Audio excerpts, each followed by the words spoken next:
I want a VO. It's not gonna be deferred? It's good, no, if not unless Joseph goes ahead with that one meeting deferral, and he won't do it.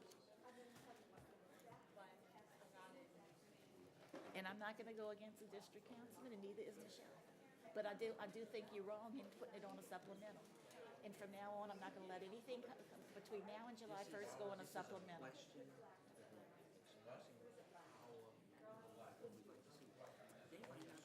We understand that, but what's,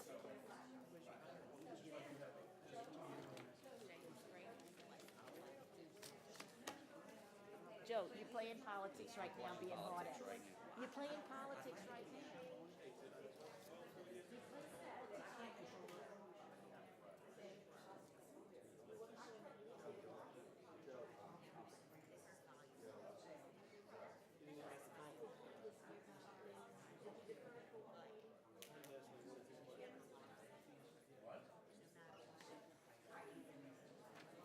I can't believe you won't defer for one meeting. You see what I'm trying to do? You see what I'm trying to do?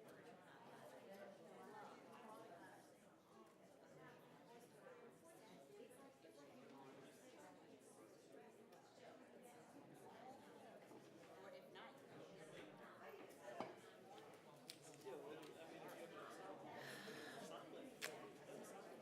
I'm not happy. I'm not happy, Joe. Definitely not happy. I asked you, no. hey, bye, guys.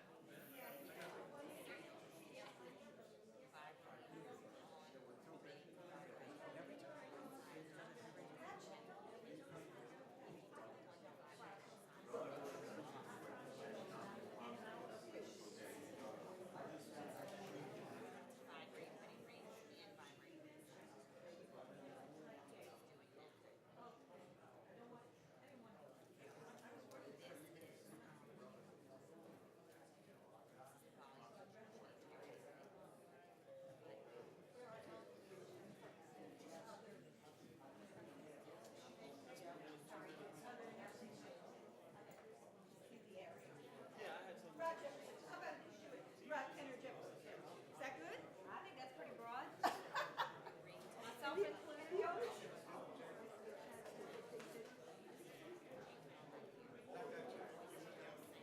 Do you want to say the prayer, Michelle? If you need me to, if somebody else wants to do it, I'm. No, you go ahead.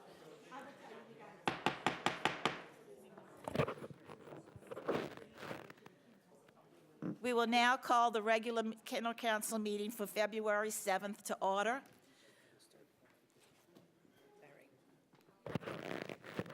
Councilman Brannigan, would you lead us in the invocation? I'm so shook up right now.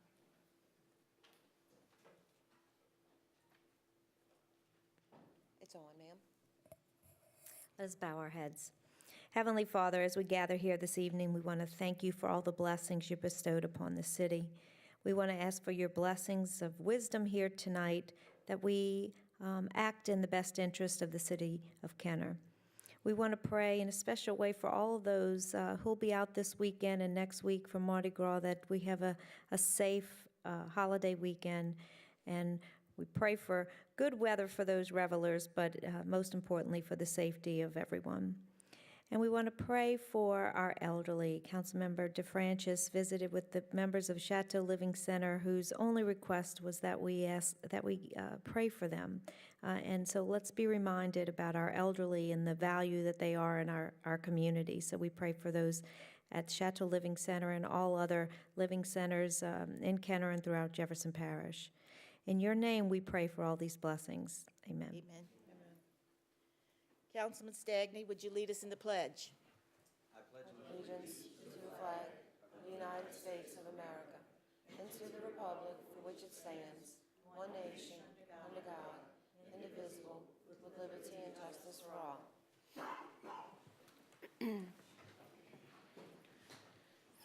Good evening, Madam Chairman. You have a quorum this evening.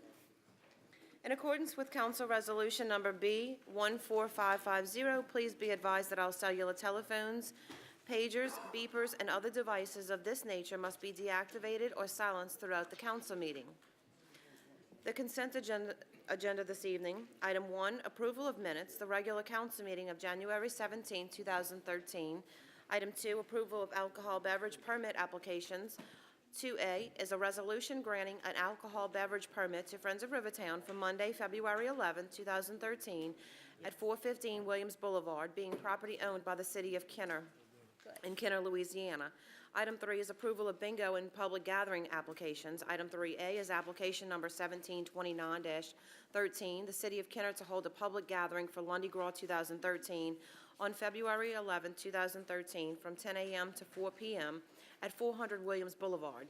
Item 3B is application number 1730-13, St. Elizabeth Ann Seton to hold a public gathering for a Mardi Gras parade on February 8, 2013, from 1:15 to 2:30 at St. Elizabeth Ann School at 4119 St. Elizabeth Drive. Item 3C is application number 1733-13, the Louisiana Council of Underwater Dive Clubs to hold a public gathering for a block party on February 16, 2013, from 2 p.m. to 9 p.m.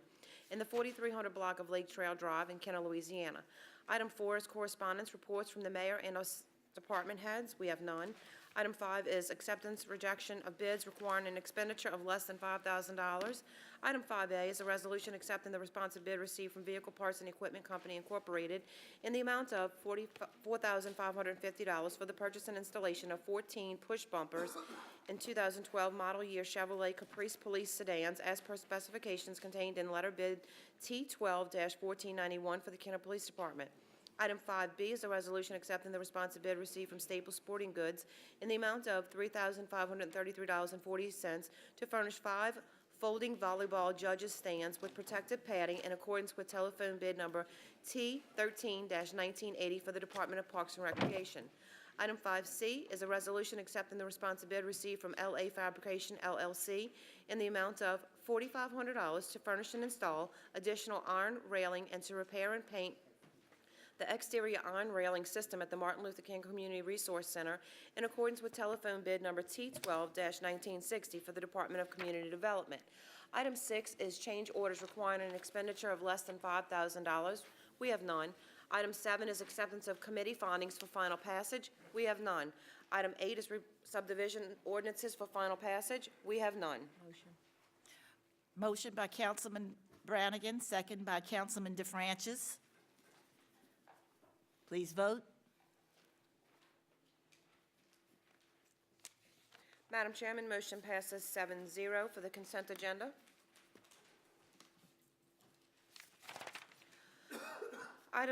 Under the public appearance agenda this evening, we have item 9, public hearings for final passage. Item 9 is a public hearing regarding summary ordinance number 11,457, an ordinance authorizing a public hearing to approve an amendment to the 2012-2013 capital budget to reallocate $17,505 from plotter and scanner for the Planning and Public Works Departments to storm shutters for Emergency Operations Center for the Emergency Operations Center. Motion. Motion by Councilman Brannigan, second by Councilwoman Black to open the public hearing. Please vote.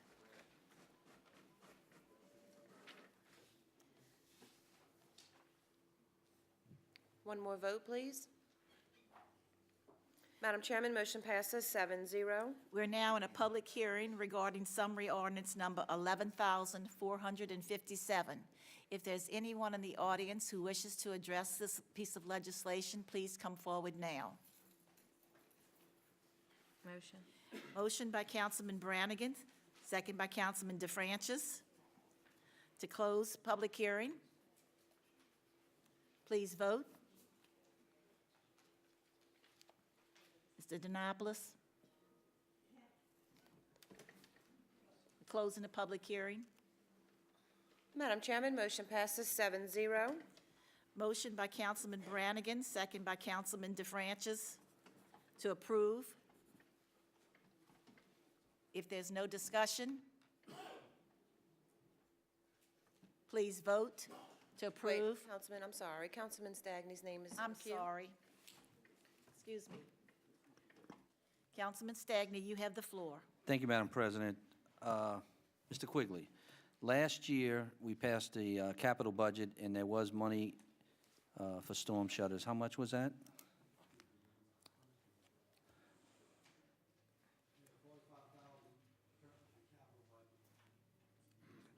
And that was not enough money to retrofit the structure with storm shutters?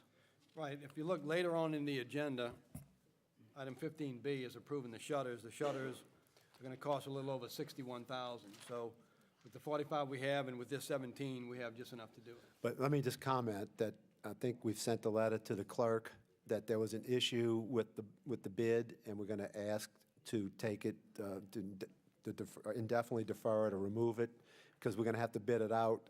So You're going to rebid it, is that we have to correct? rebid it, but you got to assume it's going to be close to that, so. So we feel like we're going to need some additional money in order. Let me ask you this. If the bid comes back less than that amount, would the administration be willing to put some money towards KTV equipment that Mr. Reyna, Councilman Reyno was looking to do several months ago? Ultimately, when we do the rebid? Yeah, If that comes in where we have enough money? much lower or lower, would the Yeah. administration entertain Mr. Reyno's? No, I realize that KTV needs some equipment, so I don't think we'd be opposed to that. Okay, thank Do you. you want to put that in the form of an amendment? No, I just wanted to get it on the record. Thank you, Madam President. You're just going on record, okay. Hearing no other discussion, please vote. Madam Chairman, motion passes 7-0.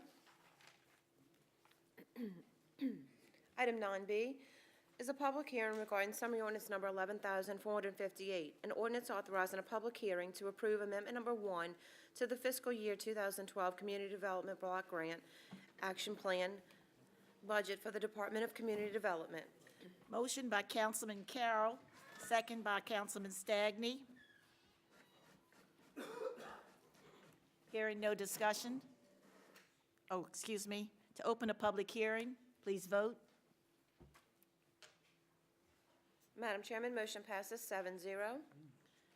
We are now in a public hearing regarding summary ordinance number 11,458. If there's anyone in the audience other than Ms. Terrell that would like to address the council, please come forward now. Ms. Terrell, you have the floor. Thank you, Councilman Black. This is an amendment to our 2012 CDBG block grant, and basically what has necessitated this amendment is the completion or our desired completion and acceptance of a bid for a project that will improve the Bertha Lee Jackson play area.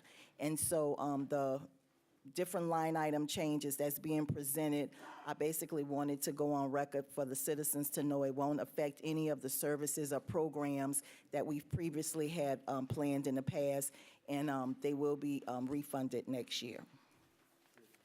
So I ask your approval. Thank you, Ms. Terrell. Thank you. Councilman Carroll, would you wait until we close, after we close the public hearing and for approval? Motion by Councilman Carroll, second by Councilman Stagney to close public hearing.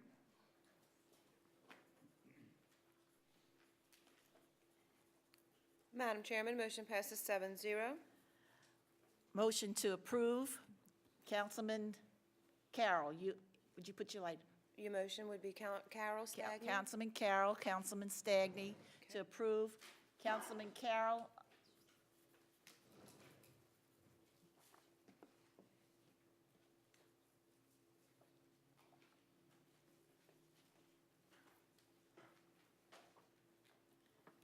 Councilman Denopoulos beat you out. That's what I'm having a problem with. Okay. Turned it on. Okay, now you have it. Go ahead. Thank you, Madam President. Mr. Terrell, just to go over a little bit more information as it relates to the Bertha Lee Jackson Park. This is a project that we actually started prior to me getting on the council with Councilman Johnson. There've been a number of additions for this playground because it is located in an area where a lot of the children, it's actually part of the oldest section of the city of Kenner, a lot of the children and seniors that live in this area either don't have transportation to the Buddy Lawson Playground or have challenges getting there. So it's important that we're able to have quality recreation in this area. Because it has taken over 5 years to get this into place, as we know, since Hurricane Katrina, things get spread out, the costs go up. And I think we got caught in this position where things increased, the cost increased for a needed project, but it's just one of those things that happen. But I do believe that once this is taken care of, this will ensure the recreation facilities, also picnicking for adults, once this is in place. And I would appreciate it if, once we get pictures of all of the things that are going to be going on, if you can come and get a slide presentation of a Okay. before and after, Okay. just to show it. Okay, be glad to. Thank you. Thank you, Madam President. Thank you, Councilman Carroll. Councilman Denopoulos. Thank you, Madam Chair. As I read this, basically, you were actually taking funds out of certain projects, Yes. putting those projects on hold, basically, at this point in Exactly. time, so that this project can move forward. Right. Now, you did say in the public hearing that these projects will be replenished. Now, At what year will they be replenished? Okay, This let fiscal me year? just make a correction to that statement. Some of the activities where monies are being reprogrammed, we have leftover balances in prior years, and that's basically the case for most of them. Like your after-school program, of course, we have savings in that line item simply because of the construction that went on at the Martin Luther King Community Center this fall. So the teachers that normally we would have paid for to provide that program, they weren't there. The summer camp, for example, you'll see that's another line item where some funds were removed. We were able to have a significant cost savings by partnering with our recreation department last year to offer a very good summer camp to the kids that qualified to go there. So most of the activities have monies balances in prior years. That's why, I made the statement and feel confident that none of the services will be affected by these line item changes. The only project that we will have to reprogram monies for, and I spoke, in depth with Councilman Carroll because that's his district project, is the compromise street drainage project. That money is gone. Some arrangements will have to be made in future budget years to put that money back in place.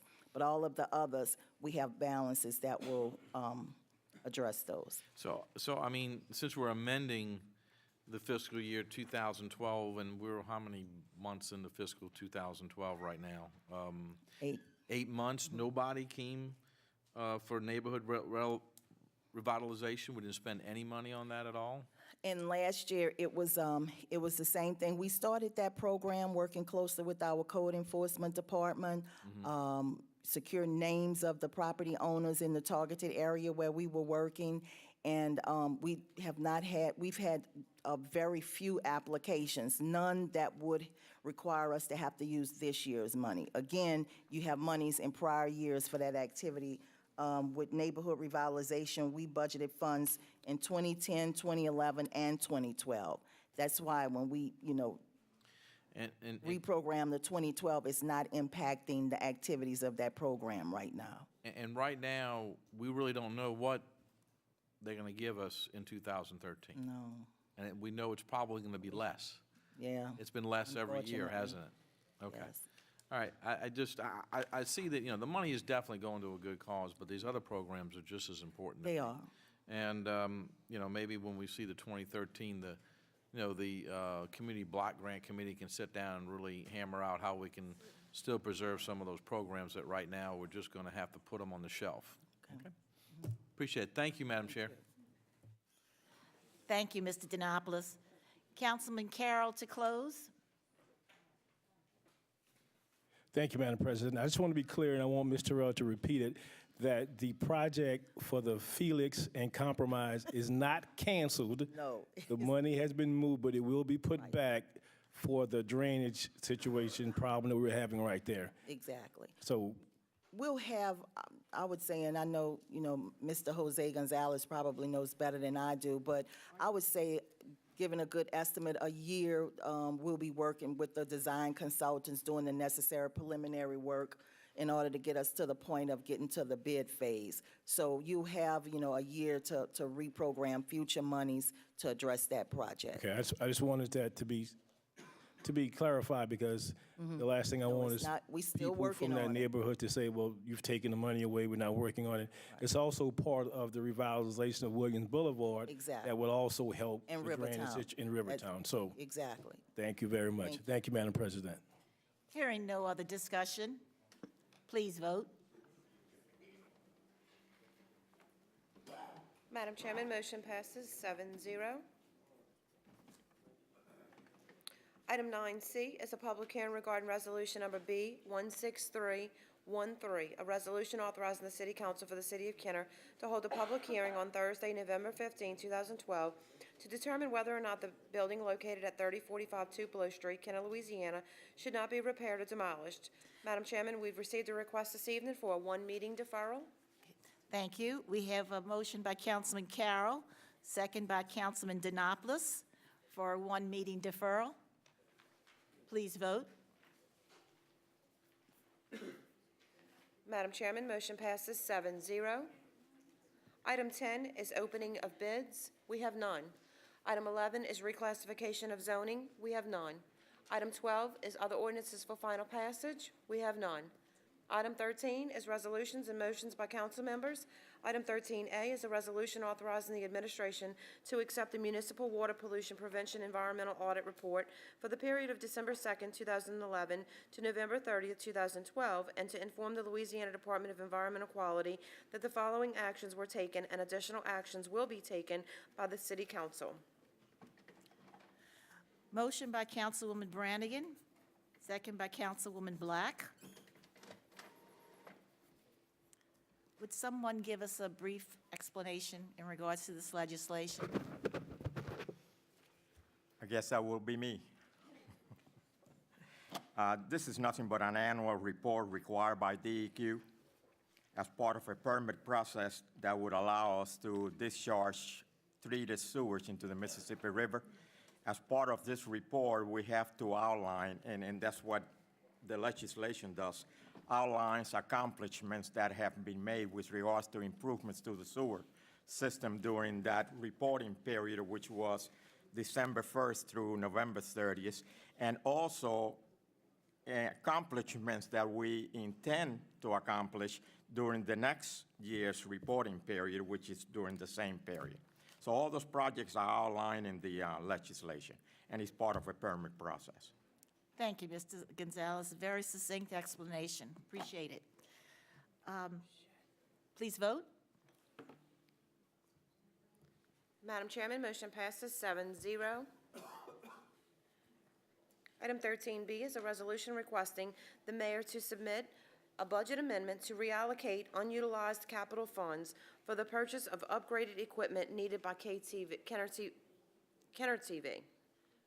Motion by Councilman Reno, second by Councilman DeFrancis. Madam Or- Chairman, I've received a request this evening on behalf of Councilman Reno to defer this item for 2 meetings. Okay. All right. And also, I'm sorry, and Councilman DeFranchise. I have some people to speak, so I will allow Councilman Reno to speak, even though it is for deferral, so you have to speak on the deferral.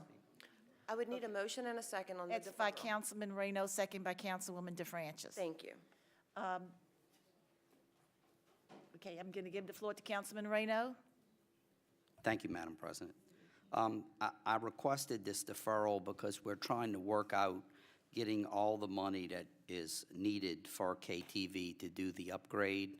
And I was in a meeting today, and I believe we have everything resolved. Actually, I was in 2 meetings today, one with the administration and one with the IT director. So I think we're going to have all this worked out. I wanted to get it all worked out. Maybe we can just put it on one time and get it over with. So, and that's it. Thank you. Thank you. Councilwoman DeFrancis. Thank you, Council President. I'm going to be very succinct. Councilman Reno came to me weeks and weeks ago after going to speak to the people at KTV on Jefferson Highway, and he mentioned the need for money to upgrade the system, and immediately he asked for my support, and I'm totally behind him on this issue. So when he came to me and asked for deferral, I'm certainly going to support the gentleman who came up with a means of doing that very thing that we need to do, which is upgrade that system. So I'm going to support him on the deferral. Thank you, Ms. DeFrancis. Councilman Stagney. Thank you, Madam President. The legislation I had the city attorney author was dedicating these funds for KTV equipment, which Mr. Reno initiated several weeks back. He approached me. I thought the avenue to get some money for what he wanted to do and initiated was to look at unspent capital funds or capital funds that were spent that came in under budget. After we spoke on that, he decided to go another avenue. For whatever reason, that fell through. And after a meeting we had last Tuesday, I authorized the city attorney to draft legislation that Mr. Reno agreed to that would dedicate unused funds for future legislation that we have coming up tonight that saves about $21,000. I commend Mr. Reno for making that a priority. I think this is the best way. I initially asked him to go about it this way and to get that KTV equipment. KTV does so much with so little when you consider what they do on behalf of this city. And I want to say it's a two-member crew with a director on top of that. So I agree with the deferral. Mr. Reno has found some extra money. Let's put it all in one resolution requesting the mayor, because that's the process. Then the mayor would have to put forth a budget amendment that would dedicate that money. So I agree with the referral. Thank you, Madam President. Thank you, Councilman Stagney. Please vote for a two-meeting deferral. Or against, I don't care, I'm just saying what we're voting on. Madam Chairman, motion passes 7-0.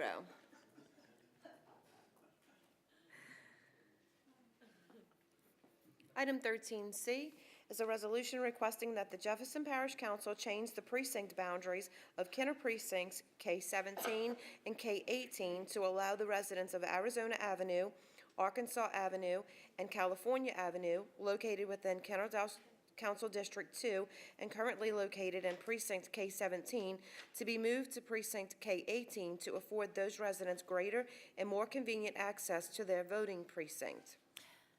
Madam Chairman, I've also received a request from Councilmember Reno and Councilmember DeFrancis for two meetings. I think that the one, it's in a, may I give Councilman Stagney the floor before we say that? I think he wants to tell us. I'm going to second it. So you motion. Councilman Stagney, second by Councilman Black. Okay. I'm going to give the floor to Councilman Stagney. Thank you, Madam President.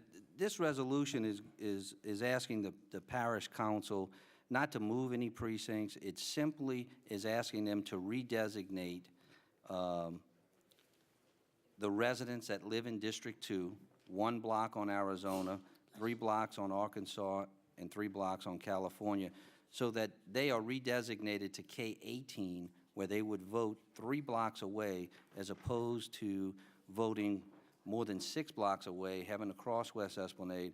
I've had to take voters to the polls because some people don't even have vehicles over there. There's some language within this resolution that we wanted to clarify. I've talked with my colleagues. I've heard from Councilman Zahn from the parish.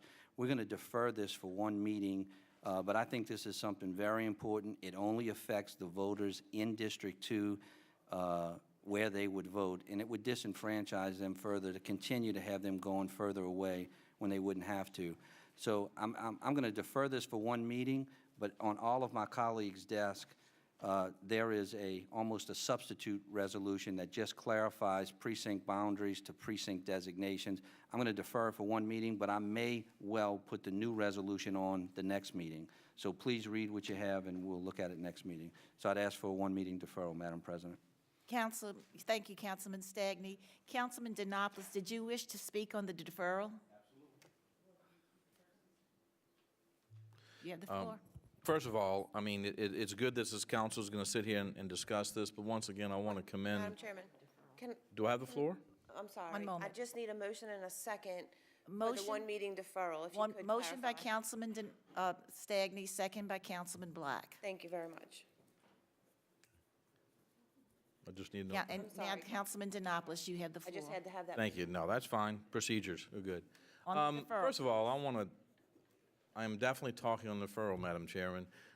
First of all, basically, in what Councilman Stagney is saying, that this resolution is actually going to improve constituent services in his district.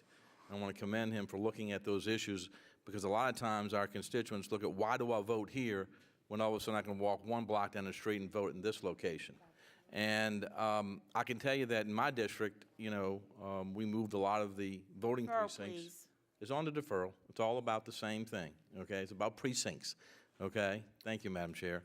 And, I think we need to do this, because the more people that vote, and the easier it makes it for them, the better we're going to have a voting turnout. So, Joe, this is a good piece of legislation. I will be supporting this in 2 weeks, and hopefully, you can work out the differences with the colleagues that we have here. But, this is good legislation. I don't see, why we're deferring it, but I'm going to go ahead and agree to the deferral. Thank you.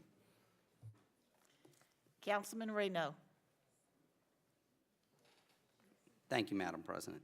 I requested the deferral because there was some language and some stuff in here that I wasn't sure. This came on as a supplemental. I received it yesterday afternoon. I didn't have a chance to review it, and I just want to thank Councilman Stagney for allowing us to do a one-meeting deferral. I just want to make sure that what I'm voting on, I understand. Thank you. Councilwoman DeFrancis.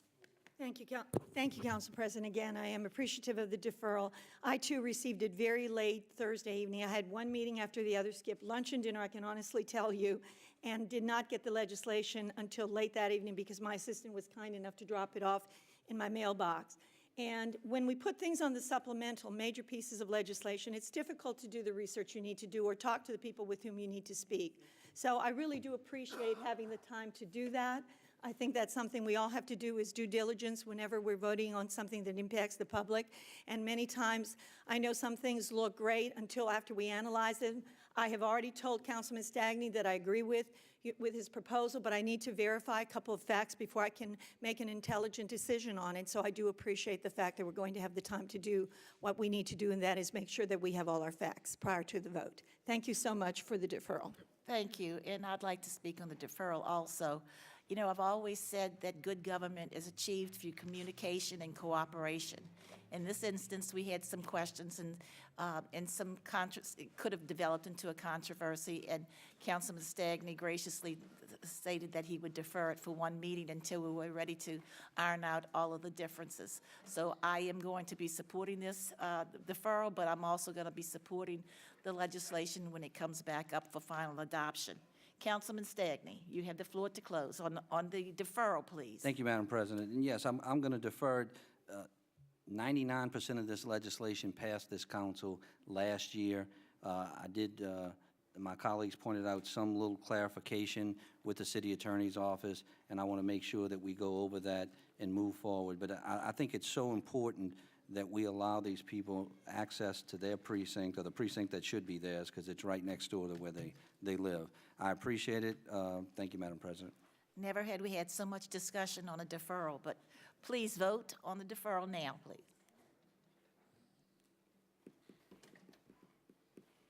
Madam Chairman, motion passes 7-0 for a one-meeting deferral.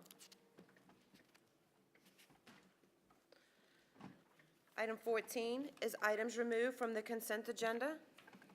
We have none. Item 15 is acceptance of contracts and similar matters approved by the mayor.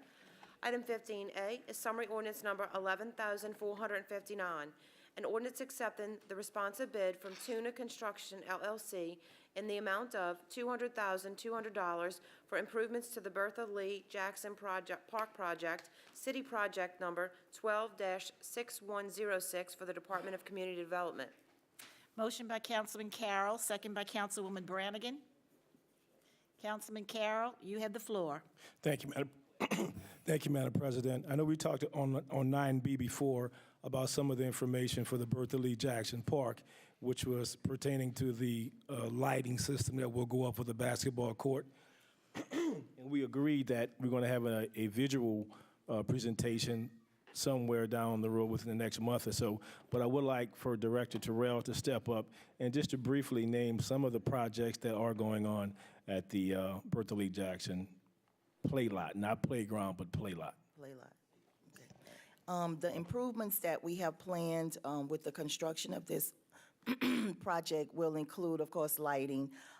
We will install additional play equipment, covered sheltered area, a concrete walkway, a water fountain, picnic tables and benches, and landscaping. So it's gonna be a very noticeable improvement to the community and to the entrance to that neighborhood. Yes, And a good place for the kids to play. yes. And their parents. And, you know, before we know it, we'll be into the summertime real soon. What is the schedule, the time frame for, if not the lighting, but the cosmetic as it relates to the picnic area? Is there a time frame that we have? We're estimated to give after the contract is signed around mid-March, the notice to proceed should be given, and the project is scheduled to be completed within 120 days. But when we met with the contractor, he indicated that he didn't think it would take that long unless there was a delay or something with equipment delivery. So I would say by May or June, the project should be close to completion, if not complete. Yeah, and so, I mean, that sounds good because we all know living in this part of the world, you know, our weather is also a deterrent sometimes. So if we get God's blessing on that with the equipment and everything, I think right after school, around that time frame, it'll be perfect for all the picnics and all of the things that go on in the summertime for that neighborhood. They look forward to that. Thank you. Thank you, Ms. Terrell. Could you give us, I may have been in another world that when you explain it, would you tell us again what the improvements will consist of? Sure. The improvements will consist of a new shelter-covered area, two sets of new picnic benches and tables, water fountain, a new set of play equipment, lights, concrete walkway, and seating areas as well as landscaping. Okay. And I do want to mention, Mr. Maricola just reminded me, this would be a good time to let the citizens know that during construction, that it will be closed. Yeah, thank you. Okay. Obviously, we're going to have all of the safety precautions in place because it's good to tell people, but sometimes We'll have to have it added closed. signage. Yes. Okay. Thank you, Mr. Terrell. Sounds Thank you, Madam exciting. President. Thank you. Councilman Denopoulos, you have the floor. Thank you. Maybe this is a question for the purchasing department, but I noticed that this bid was bid by 2 bidders, okay? And that there was also additional alternate bid 1 and alternate bid 2 also requested in the bid. And when I total up the alternate bids as well as the main bids, task force is actually less than Tuna Construction. So I'd like to find out, you know, because if we go ahead and we initiate change order 1 and change order 2, and they're pretty, I mean, it's add new seating underneath the structure and then replace existing shades. When you add it up, actually, task force is the cheaper bidder, not Tuna Construction. Actually, this was an AE firm. I'm sorry?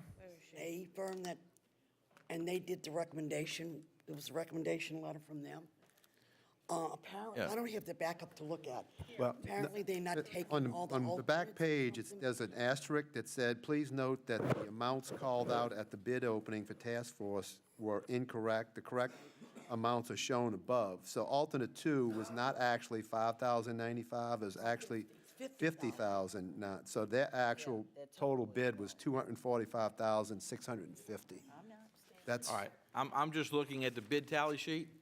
Okay? yeah, but it's in your packet. Okay. I don't know where you look, but I'm looking at the other tally sheet and. Okay. Oh, he's looking I found it. Okay. at this one. Okay. Yeah, He's looking at the You're looking at the typed one? Yeah. But then here's the actual one that was done the day of Okay. the bid. All right, but I'm just looking at the one that the city did, and it is confusion. Okay, now I understand it. Thank you. Thank you, Councilman Denopoulos. Thank you, Lee. Hearing no other discussion, please vote. Madam Chairman, motion passes 7-0. Item 15B is summary ordinance number 11,460. An ordinance accepting the responsive bid received from Warren Green and Associates LLC in the amount of $61,840 to furnish and install motorized roll-down shutters for the Emergency Operations Center in accordance with sealed bid number 12-6105. Madam Chairman, we've received a request to remove this item. Thank you. Motion by Councilman Carroll, second by Councilman Stagney. Councilman Stagney, do you wish to speak on the deferral? Removal. Removal, excuse me. Yes, ma'am. Thank you, Madam In President. front of me. In this legislation, did we have a bid tab list, a tabulated bid list? Face down, and then the heading. No.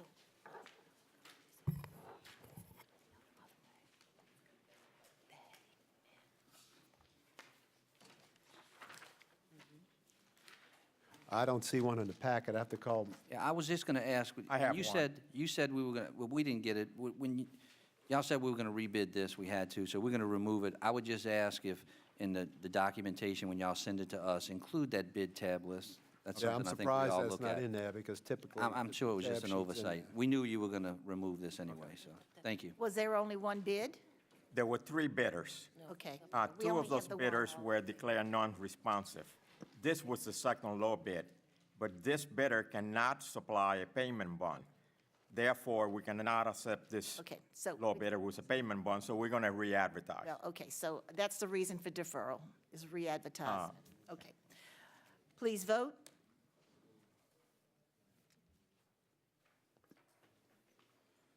Madam Chairman, motion passes 7-0. Item 15C is summary ordinance number 11,461. An ordinance approving a contract with Black Box Network Services doing business as UCI Communications to provide equipment, services, and installation for the City of Kenner, Avaya, formerly Nortel Voice over Internet Protocol VoIP telephone system upgrade in the amount of $53,175.13, as well as a service agreement in the amount of $17,662.26 annually. Motion by Councilman Brannigan, second by Councilman Black. Councilwoman Brannigan, you have the floor. Thank you, Madam Chairman. Are we, can you come up for a second?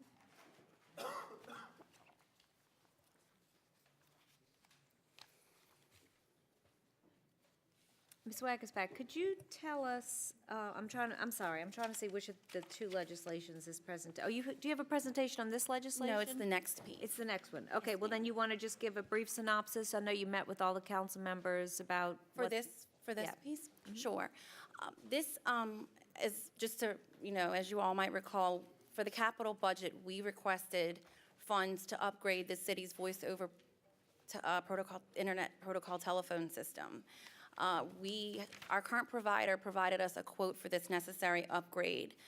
Basically, you think of your phone as a computer on your desk, and it needs software and hardware upgrades. We have not done one since we installed the system 7 years ago, so we were very far behind. If we fell one version more behind, we would lose support. So we requested the funds, and we received the funds. However, I opted to, instead of just going with the current provider and the quote that they gave me, I opted to do the RFP, and we received responses from 4 different companies, and we actually got a much, much lower price from a reputable company that we're excited to do business with, and that's Black Box. So we're requesting you guys to approve this tonight so we can move forward. Okay, so previously, is it a better price than what we were receiving before? Yes, the quote that we got that basically, we based our capital budget request was 75,000, and this came in at 53. Okay, and with the addition, with the leftover monies? With the leftover monies, I mean, we love to see it go, you know, to KTV. I'm excited, elated. This is where the 17,000 that we've kind of been. Well, the 17,000 for the service is already incorporated into my operating budget under the citywide software maintenance line item. But is this where we're going to have some additional funds that? We're going to have the additional We fund. alluded to earlier that. Yes. Councilmember. Yes, because you guys allocated 75,000 for this, and we only need 53. And the plot thickens, huh? So I know that we've kind of touched on, but we deferred some legislation that Councilmember Reyno had, there was a certain number we needed for something, and he went in a meeting and heard that number come up in a different discussion, and his Well, little radar went up. it's just that for KTV to get the equipment that they need to work at the optimal level, they need more than 22,000. Not much more, though. They need about 30. So Duke and I have been kind of going back and forth with thoughts and ideas, and I just wanted to make sure this is where the excess funds were that we had referenced earlier, Yes, so ma'am. that people can kind of understand when projects come in under budget, it allows for us to free up monies to use for things that are on our wish list. especially when you use a competitive process. Right. And, you know, that was the best thing we did. Instead of just going with the quote we got, we used the RFP, and it just goes to show you how well that process works. Okay, very good. All right, thank you very much. Call open government, guys. Councilman Reyno, you have the floor. Thank you, Madam President. I just wanted to say thanks to Ms. Wagasback and her department for, you know, getting these savings for the city and being able to hopefully use those savings for the KTV, and we're going to work that out. So thank you very much. Great job. Thank you, Councilman Reyno. Councilwoman DeFrancis, you have the floor. Thank you, Council President. In fact, I had my light on too, because I do appreciate very much the work that Ms. Wagaspack did in her department, as well as the administration. You know, when we did the RFP through Ms. Wagaspack and the administration, we saved all this money that normally would have just spent, and we would not have had available for things like KTV and other things we need to problems we need to address in the city of Kenner. So when we do due diligence, when we're smart enough to make sure that every penny gives us the most for our, you know, the most that it possibly can, this is when the people of Kenner get, you know, the kind of services they deserve. And so again, my compliments to you and the administration for making sure that we are frugal the way we should be on behalf of the citizens of the city of Kenner. And I thank you as Ms. well, I know. DeFrancis. Councilman Stagney, you have the floor. Thank you, Madam President. I was going to ask Ms. Wagaspat, in our meeting, there were a couple of issues I brought up regarding this legislation and one that we're going to see, I guess, next or the one after. When we talked about the BCM 50, there was a note that said no longer available for new purchase. Correct. It's only refurbished now, and the product is set to end support March 1 of 2018. But tell me what you said in the meeting that we Well, would, go ahead. The BCM is at, and you can only get support through a third party. However, the phone product that we have, the end support is set at 2018 at this point in time. That means that is what the provider of VIA is saying, as of this point, we will support this system through 2018. But that's not to say that they won't come out at some point and extend that time. But we know that we will at least have support through 2018 and quite possibly many years after And that. that's not always the drop-dead date. No, it can often be extended. Okay, thank you. Good job. Thank you. Councilman Brannigan, did you wish to close? Okay. Hearing no other discussion, please vote. Madam Chairman, motion passes 7-0.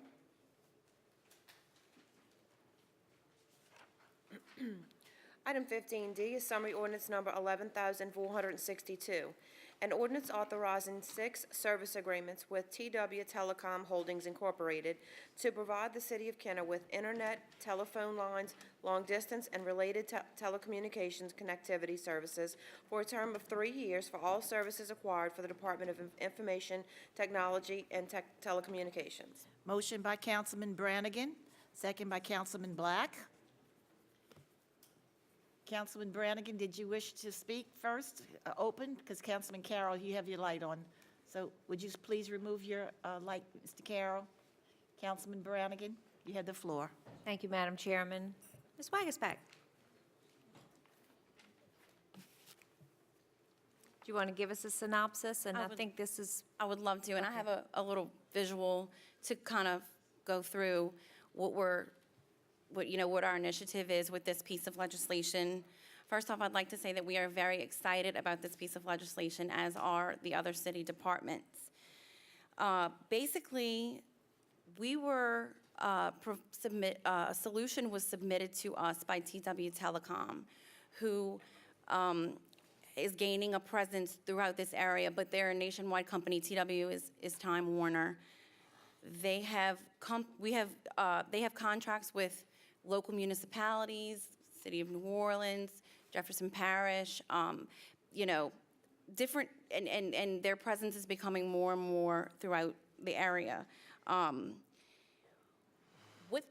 With AT&T purchasing Bell South, the City of Kenner received its connectivity services through Bell South and through a Bell South promotion called Club Services. And with the expiration of that contract, AT&T was the owner of, now purchased Bell, or took over Bell South, and they didn't honor the promotion or the pricing that we had under it, so our costs went up over what was budgeted, so we needed to look to a solution. And we actually found a solution that not only is a cost savings, but we're going to be getting more than we have now for less money. So, Jay, if you go to the next slide, TW Telecom, you can see their footprint throughout the country.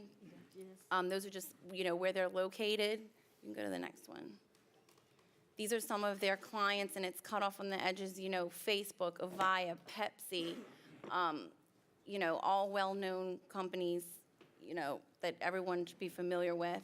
Locally, Bow Brothers, Jefferson Parish Clerk of Court, New Orleans 911. They're now into the Jefferson Parish Assessor's Office. Lisco and Lewis, which is a huge law firm downtown. And today I just wanted to show you, to us, what makes TW Telecom different.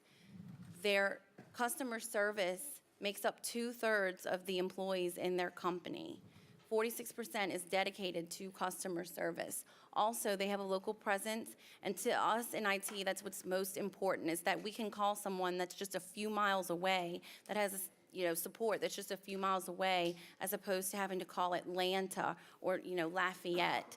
It's very important for us, Jay, and that we can reach out and get someone within a few, not a few minutes, but an hour or so, to come out and assist us. So what they will bring to the city, basically, December's billings for some telecom services amounted to $15,673.04. What TW Telecom has proposed will bring our monthly expenses down to $12,360.53. So you'll see that that's a cost savings of approximately $3,300 per month. Annually, you're looking at about a $40,000 a year savings, which that's a considerable amount of money. But the numbers are deceiving when you think about what the benefits are, because not only are we going to be saving $40,000 a year, but right now our internet is currently 50 down and 5 up. Our Metro E's, which is the pipes that connect our city facilities, are 20 megabytes, and we're charged long distance by the minute. With TW Telecom, our internet will go up to 200 and 200. Our Metro E's, those pipes will go to from 20 to 250, and we'll have 36,000 monthly long-distance minutes. So what will this do for the City of Kenner? We're going to bring 14 more locations onto the City of Kenner network, that being fire stations and gymnasiums. That's going to give them the email access to stop the employees from driving memos from location to location. That's going to stop employees from having to write their time on time cards and having to turn it into a clerk who has to manually enter it. They'll have the biometric system where it's auditable and they have to be accountable. They'll have that at their gyms. Basically, the pipes being larger between Kenner, this main campus, and the outlying facilities will make our work more efficient and the employees of the city's work more efficient, and the activity of our software services will be a lot more efficient. For example, Munis, the court system, and the bio time clock. Also, with the internet becoming 200 and 200, a symmetrical internet connection will allow us to run things internally that we, at this point, have to host outside of the city with another provider. So we'll be able to bring our website we'll be able to host our website in-house, online payments for property taxes, tickets, occupational licenses. All those things will come in-house. Again, it will decrease the workload for those clerical employees entering in handwritten time cards and having to go and collect these handwritten time cards. And also, we have copper lines at a lot of our outlying facilities, and eventually those lines will be brought onto our VoIP system, which will also bring about a cost savings for the city. So with that being said, we're excited and proud of bringing more connectivity to the city of Kenner, and at the same time bringing a cost savings. We did get some more pricing to see if this company was truly the deal that we thought it was, and we received several other prices, and they weren't even near this price. So we're excited about this, and hopefully we have everyone's support. Ms. Wagspat, what exactly is the cost savings? How much less is it costing us than when we were with AT&T? About $3,300 less per month, which equates to about $40,000 per year. Okay. And Councilwoman, if you want to think of it this way, based on an average of the quotes we've received from, now keep in mind that what we were paying AT&T for is a fraction of what we'll be receiving. So some of the quotes that we received from other companies were sometimes $8,000 to $11,000 more. Monthly? Monthly. Okay. Plus, we are bringing our playgrounds on, I don't want to say on board, but... Onto the network. Onto the network. Onto the network. 21st century. Yeah. And I didn't understand the personnel issues in terms of the having to manually do things. But are there things at the playgrounds too that are monitored by having an internet system there, or any of our signs, or lights, the new lights? The lights, okay. The new lights, and you'll find more and more need for the internet at things like, gyms and things like that, that, if we were to go and get just an internet connection for that facility without it being on the network, we would be very liable because we wouldn't have any way to monitor the usage. It'd be very difficult for us to see what was going on with that internet connection. With them being on the network, it'll be much easier. And when you say that we can now host things in-house, is that going to be something that we'll see an additional savings that's not necessarily tied to our monthly fees? Yes, I mean, it's not a huge bulky number, but it's a couple $100s per year, that we won't have to incur that cost anymore. But from that standpoint, also, when you have to host things with these other companies, you have to outsource this hosting, they want to get you to keep buying more and buying bigger. So the things that you have now will slow down. And when you call them and say, why is this so slow?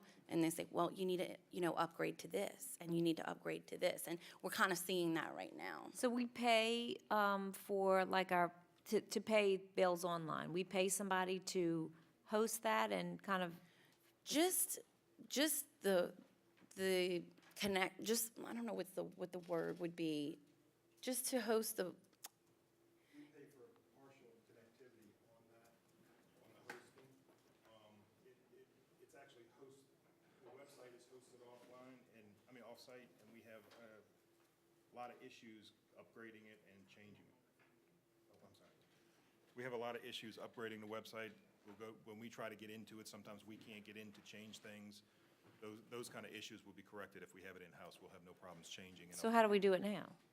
It's hosted off-site. We have to remote to it off-site, FTP, and upload our stuff to it. But when we do, if they're doing maintenance or something like that, we can't get in to change things. We need to change immediately. We're at their mercy of when we can access it to change things. And if something goes down on, if let's say the website goes down, we would have to call them and put in a service ticket with them to find out, why it's down. Whereas if we host it in-house, we can fix it, ourselves. We don't have to depend on anybody else. I have your mic on now, Jay. Okay, and you were talking about TW before, saying, it was a company that we may have heard of. When you said Time Warner, it's like, yes, of course we've heard of that company. This is probably just a division of it that we weren't aware existed. And I know you mentioned earlier, and I just wanted to say that it's probably not as familiar in terms of the type of service that we're going to be contracting for, because they mostly do commercial ventures. Correct. Okay. Last question. I know whenever we go to get a phone plan and they tell you how many minutes you can get, you have no idea how many you use unless you've had some experience. How many long-distance minutes do we need for the city? Well, we get 36,000 with this solution, but Victor, I asked Victor, he's like, we barely get to 5,000. But it's just part of the plan. Like with TW, everything's in bulk, and that's why you see, the low pricing, because everything is sold in bulk. Right, okay. I was just curious, because, you never really understand how many minutes you use, and... The city of Kenner, sometimes we get up to maybe 5,000 monthly. Okay, that's all I have for now. Thank you. Good job. Councilman Carroll, you have the floor. Thank you, Madam President. And also, Ms. Wag is back. I'd like to thank you and your staff, Mr. Sprague, for all the hard work that you did, and particularly when we had the meeting to talk about all of these renovations and changes and upgrades. For someone who's like a novice like myself, to be able to slow it down and explain to me. So, I may ask the question, over and over, but I needed to get an understanding. But thanks for your patience. I appreciated that. Also, one of the concerns we get all giddy and everything about saving money, which is important, but the quality is always what we want to make sure that we're going to get. We know what we have. We're going to save money, but will we get the quality that we deserve? And, based on all the people who are using these different companies, we're going to go on that we will. But obviously, the IT industry changes as we speak. So this is something that you guys are going to have to monitor forever. Things happen, things change. We get better deals, we get better service. So we look forward, for that, to always stay on top of this. Also, the additions for the recreation as it relates to the internet services, we are antiquated. We're coming into the 21st century. But if Mr. Maricoli could step to the mic, I'd like to ask him something that goes in conjunction with that. And that being the software end of it, obviously, we're going to be getting it and increasing. Mr. Maricoli, as far as it relates to the number of facilities, we're going to need a required additional hardware. Do we have a plan in place to supply the hardware at the facilities to be able to use the new upgrades? Yes, we've consistently, as we've replaced computers in our office, we've purchased additional items as far as memory of things to be able to support them when they come online. So we do have several computers that are standing by to be put to a site when this actually goes into place. We haven't put them out there in most cases because there was no need with not having any connectivity. We just didn't want to put a paperweight on a desk out at the sites. So we do have the computers that are going to benefit us in the department from, like we said before, not only with the email access to our employees and to the different things, but this will actually benefit us in a lot of different ways from the standpoint of personnel reasons and, different things, people punching in and out, making sure we're monitoring, the people on site. At several of our parks, we have cameras that are located there now. This connectivity will allow us to view them from the website, not having to go to the site in some cases. So there's so many benefits that this is, for us, we're ecstatic that this is happening. This is something I've been asking for since I've been here, and I'm so happy that we're finally getting to a point with that.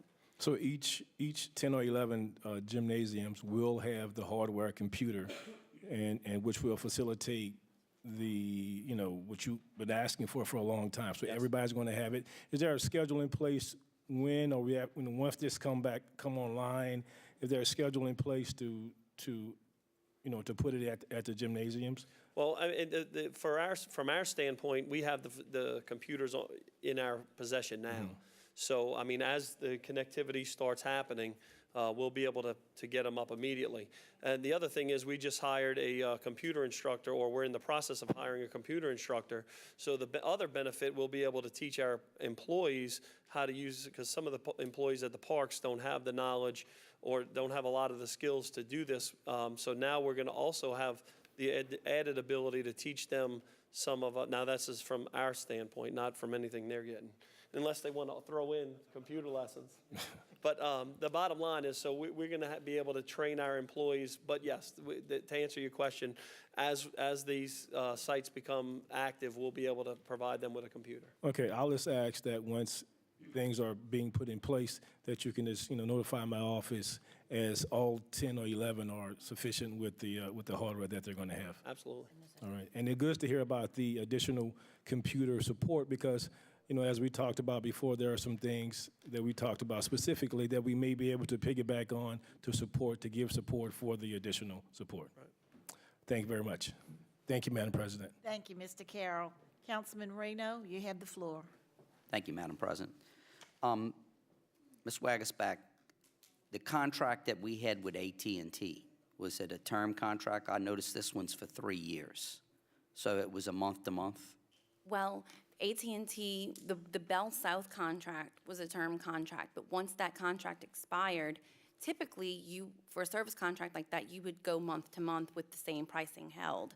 But AT&T, because Bell South, it was a Bell South promotion, AT&T said we don't offer that type of promotion, so we lost that pricing and it didn't go on a month-to-month basis. So the savings of $3,300 a month could actually be more than that, because if we were on a month-to-month with AT&T and they raised their prices for whatever, so you And I mean, could actually... and we were at about $14,000 a month right now, but that steadily climbed. I mean, it's not leveling off. I mean, it was steadily climbing. Okay, I just wanted to make sure that everybody understood that really $3,300 a month is savings, because this is a 3-year fixed contract. And also, I mean, as I mentioned to Councilwoman Brannigan, if we were to give this specific, AT&T, what we're paying for now is only a fraction of what we'll be getting. Right. You're getting. So I'm not sure what AT&T would charge us to get what we're getting now. With this proposal. So that to me is another cost saving. Right. And these are, right now you have T1 lines coming in to where? We have they're Metro E's, but they're called. We have Metro E connections from the police department, from KTV and KPD training. We only have a single T1 coming in that all 5 fire stations feed back over that. Okay. That'll be changing with this. Each fire station will have their own individual Have T1. their own T1, and the gymnasium, the recreation will have, okay. And then the big guys will have the Metro E's. Okay.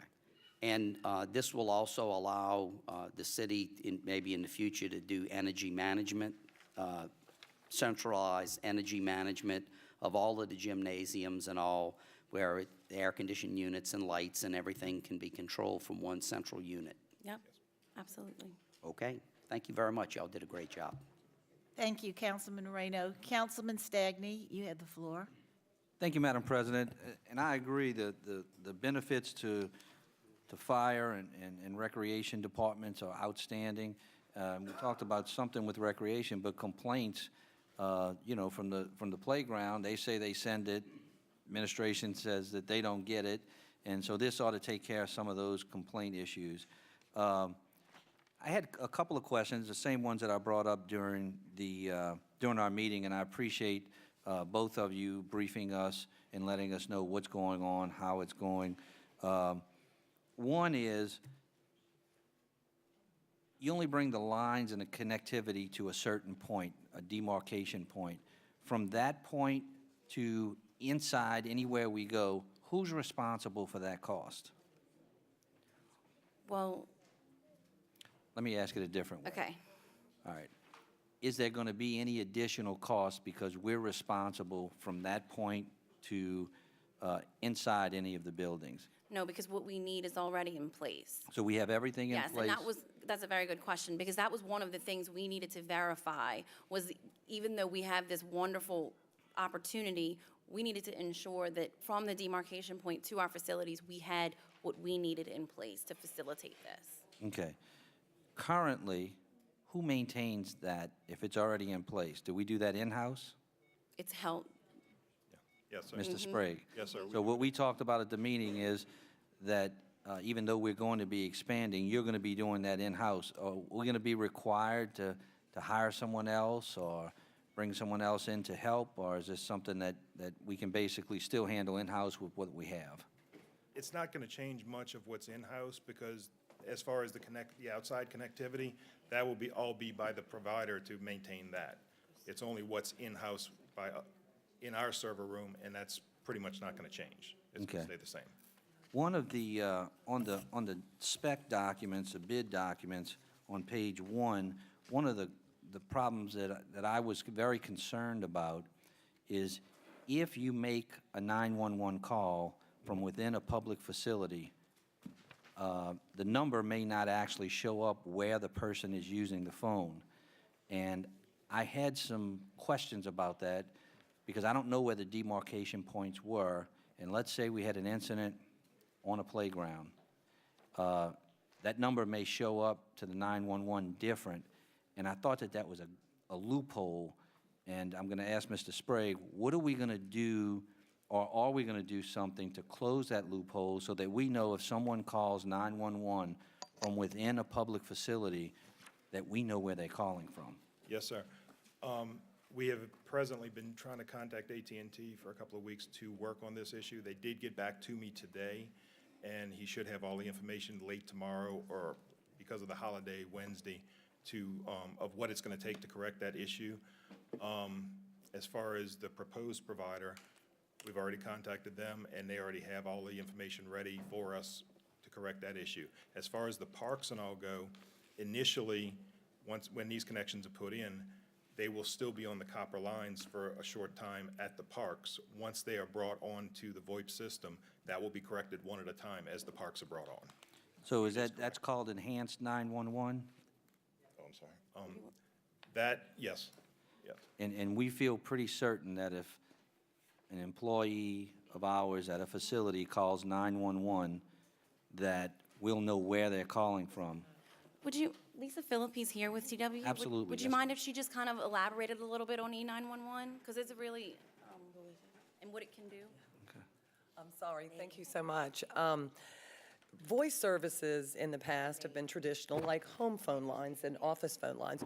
You pick up a phone, you dial it, and that address is associated with 911. With the enhancements in the new technology, you can remotely send voice services to a remote. Would you please identify yourself? Oh, I'm sorry, I'm Lisa Philippi with TW Telecom, I apologize. Thank you. But you can remotely send voice traffic to a remote location from one location. We're very committed to work with the City of Kenner to ensure that any phone number that is sent to a remote location has the specific address allocated with that remote location. It's very important that when someone pick up a phone and call 911, that the police, the fire, ambulance go to the playground or to the firehouse or wherever this remote location is. And in the past, people have really created problems because that voice will be distributed from the IT room on the 4th floor of this location. So it would really be detrimental to the City of Kenner to be able to implement things like that. But we have, plans in place, and that's one of the things that if we are awarded this, which we hope we are, that we have a project manager already ready to allocate the addresses with the phone numbers at those locations.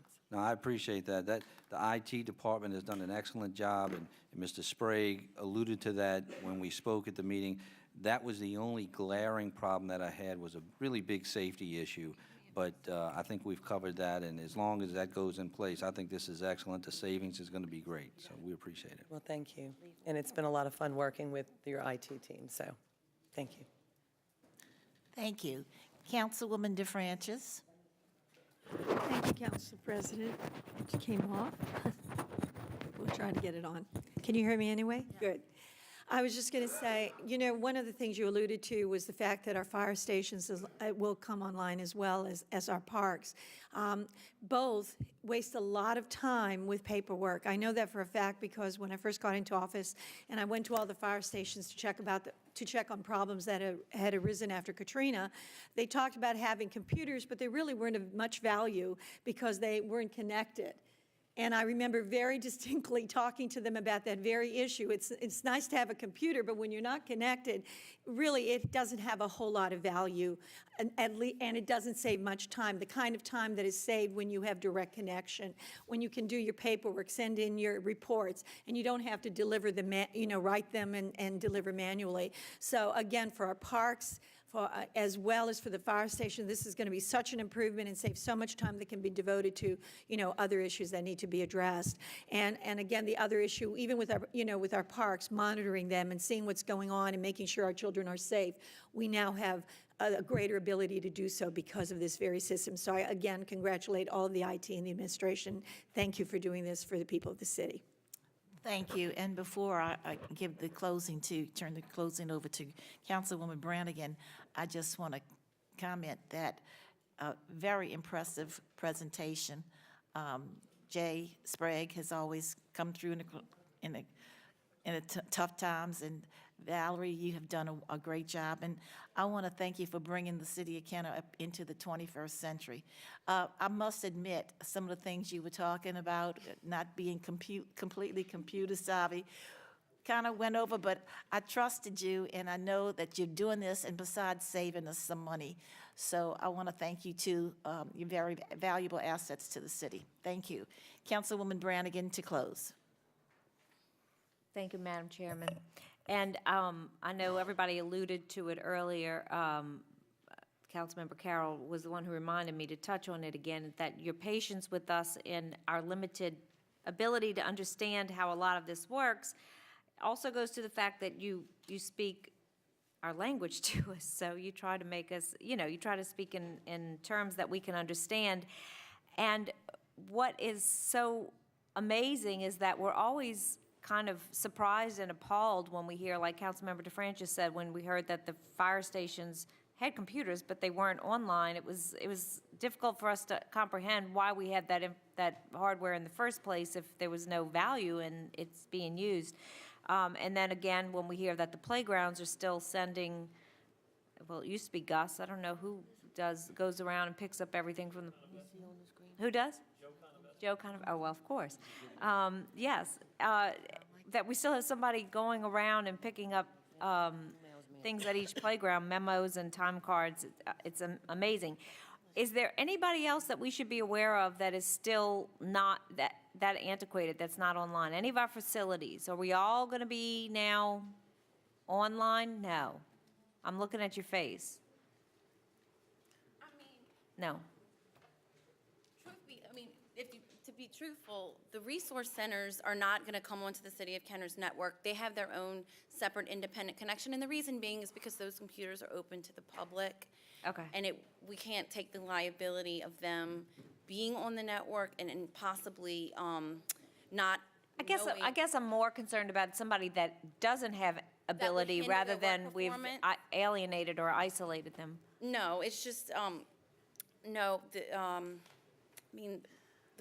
the food bank, but they're next on my list. So Okay. they're in my sights. Okay. So. Okay, well, that's pretty good. And then I wanted to ask, you were saying that we still didn't have all of is the proper word, infrastructure, because we didn't have all copper lines or what have you. What else do we need to be able to have whatever infrastructure we need to make it? Well, it's just that to do a conversion of this size, right now, we're just converting what's already voice over IP as far as the connectivity of the phones.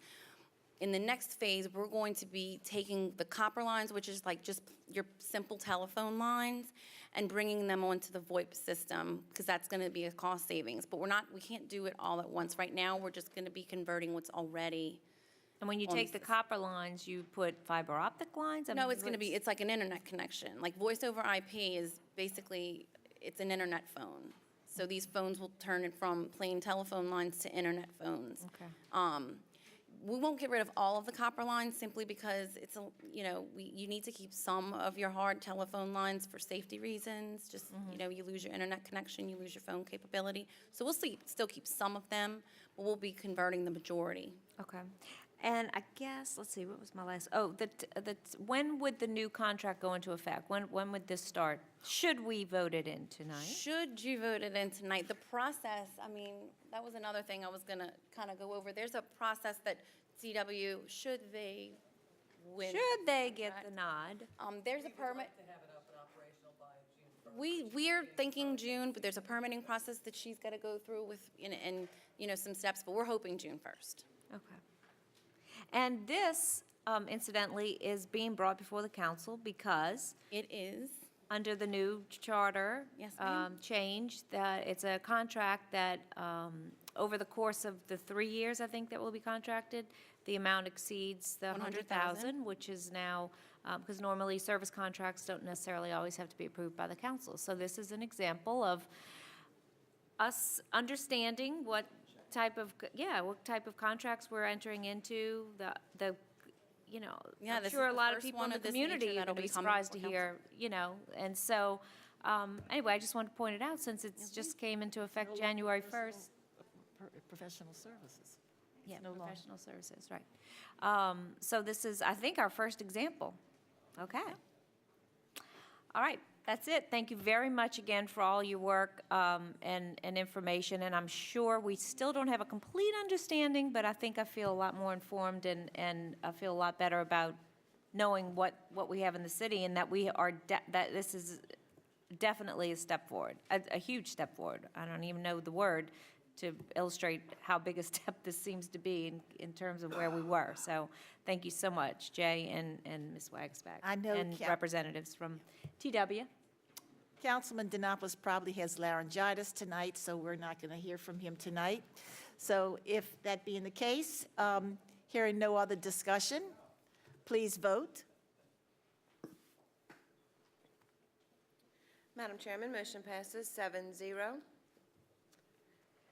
Item 15E is summary ordinance number 11,463, an ordinance authorizing a cooperative purchasing agreement between the City of Kenner and Stanley Convergent Security Solutions Incorporated to provide maintenance and equipment for the City of Kenner security system under the same terms, conditions, and pricing as that furbished to the Jefferson Parish in an amount not to exceed $170,000 for the Department of Information Technology and Telecommunications. Motion by Councilman Denopoulos, second by Councilman DeFrancis. You want to give us a little explanation on this? It's pretty obvious, but just for the listening audience. What this is the cards that everyone is issued in the city to gain access to the buildings. Mike Quigley, why don't you hold up an example? Those cards, the systems are all maintained and monitored by a company at this point, Niskaya. It's a piggyback contract with Jefferson Parish, and before Niskaya was Niskaya, they were Securitas, and we piggybacked that contract.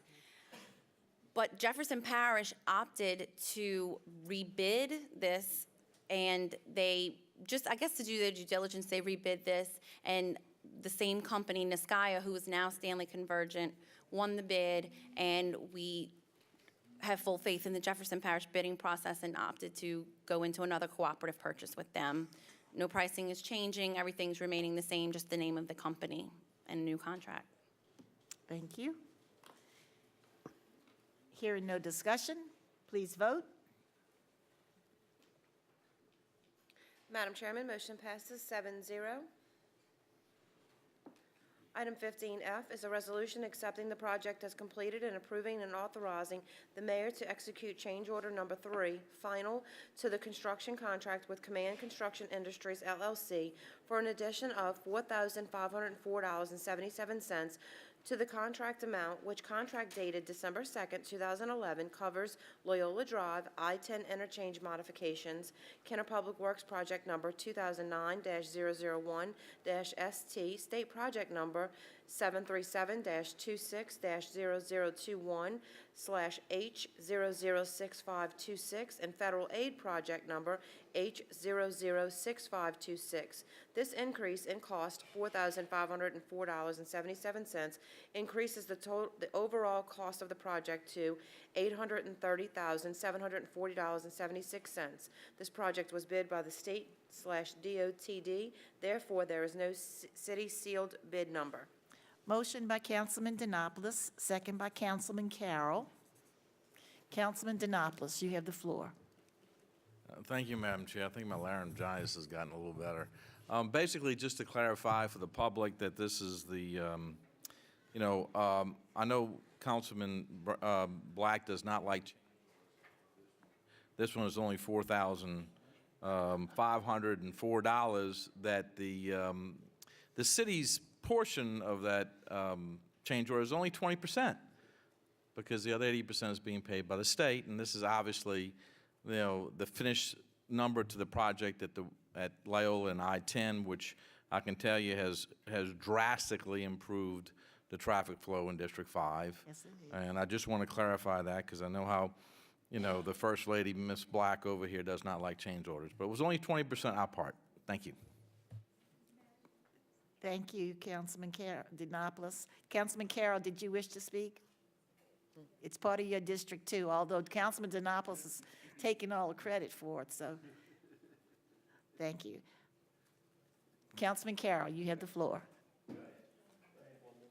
Thank you, Madam President. Yes, this is Councilman Denopoulos, and I seem to have this, it's 1A that he always participates with, but I appreciate the support and the encouragement that he gives for the District 1. But like he said, this area has improved 100%.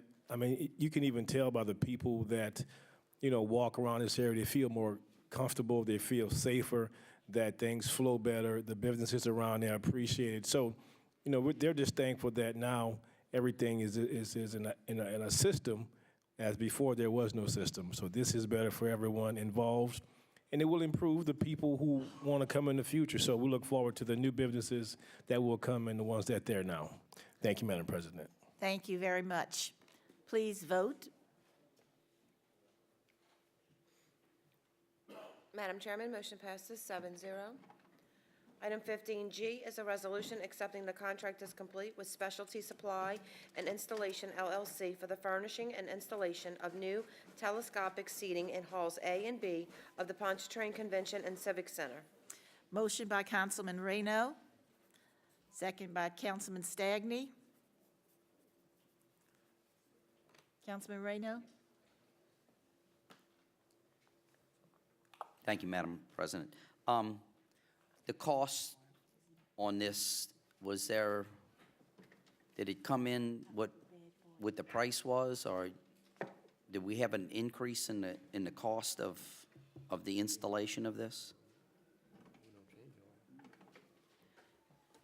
Well, there wasn't any change order, so I know Jeannie's happy about that. But it's slightly, if you go back to what we originally budgeted it, I think it's a little bit more than what we expected, but it's very close. Okay, and you'll be furnishing us with that information?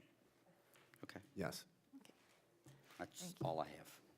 Thank you, Mr. Reno. And the reason they teasing me about change orders is because a lot of times when engineers give out the plans, they neglect to put something in, or the company that has the contract comes back and say, well, we need to do this and we need to change the plans, which is not what we voted on. And I just think that all of that should be included in the entire project. So just to defend my stance on that, that's my rationale. Well, we're very diligent on that, too. But also just want to comment that I think right when Councilman Reno came in, this was one of the first projects that he had to deal with. And I know we talked to him about that there's going to be a tight window, because obviously you can only do this project when there's nothing scheduled at the Pontchartrain Center.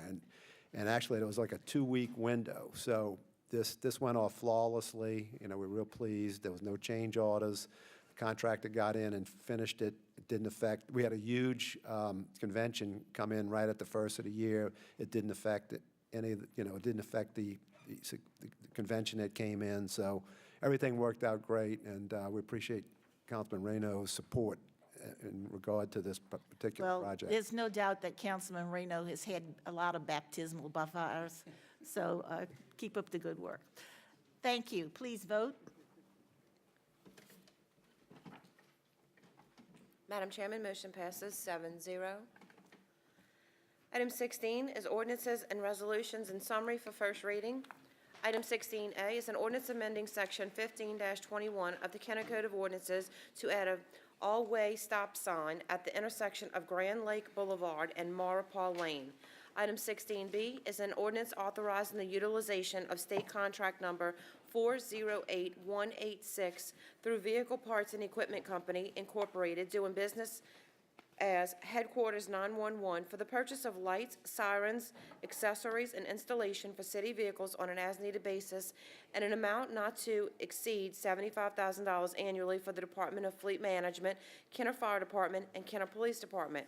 Item 16C is an ordinance accepting the response bid received from Vehicle Parts and Equipment Company, Incorporated, in the amount of $6,776 for the purchase and installation of 14 Model C 1800 CAPR 1 Havas consoles or equal, and 14 Havas CMLL map lights or equal for 2012 model year Chevrolet Caprice police sedans as per specifications contained in letter bid number 12-1493 for the Kenner Police Department. Item 16D is an ordinance accepting the responsive bid received from Vehicle Parts and Equipment Company, Incorporated, in the amount of $9,072 for the purchase and installation of 14 security screens / partitions and seat protectors for 2012 model year Chevrolet Caprice vehicles as per specifications contained in letter bid number 12-1492 for the Kenner Police Department. Item 16E is an ordinance accepting the responsive bid received from Beacon Air Conditioning, Heating, and Refrigeration, Incorporated, for a 2-year contract for miscellaneous air conditioning / heating work, labor only, on an as-needed basis for the city of Kenner, not to exceed $300,000 per year, as per sealed bid number 12-6114 for the Department of Public Works. Item 16F is an ordinance amending ordinance number 10,327 to increase the authorized contract amount of the annual contract with SEAN Construction Services, Incorporated, to provide labor only for miscellaneous carpentry work for an amount not to exceed $75,000 per year to an amount not to exceed $125,000 per year for the Department of Public Works. Item 16G is an ordinance accepting the responsive bid received from Southern Construction of Metairie, LLC, in the amount of $36,000 for the University City Subdivision Sign Project, in accordance with sealed bid number 12-6110 for the Department of Public Works. Item 16H is an ordinance accepting the responsive bid received from Direct Source Home Renovation, LLC, in the amount of $20,000 to furnish and install bleacher covers at Wentwood Playground in accordance with sealed bid number 12-6112 for the Department of Parks and Recreation. Item 16I is an ordinance accepting the responsive bid received from New Arrow Industries, Incorporated, doing business as Arrow Fence, in the amount of $9,289.20 to remove the existing wood fence, furnish and install ornamental black iron fencing, and furnish and install 5 brick columns to match existing at Rivertown parking lot in accordance with letter bid number 13-1497 for the Kenner Department of Parks and Recreation. Item 16J is an ordinance authorizing the mayor to enter into and execute the Fifth Amendment to the lease number 1298 with the state of Louisiana and provide for other related matters. Item 16K is an ordinance authorizing the mayor to renew agreement with Catholic Charities, Archdiocese of New Orleans, Incorporated, for the property located at 1803 Minor Street, Kenner, Louisiana, for a 5-year term.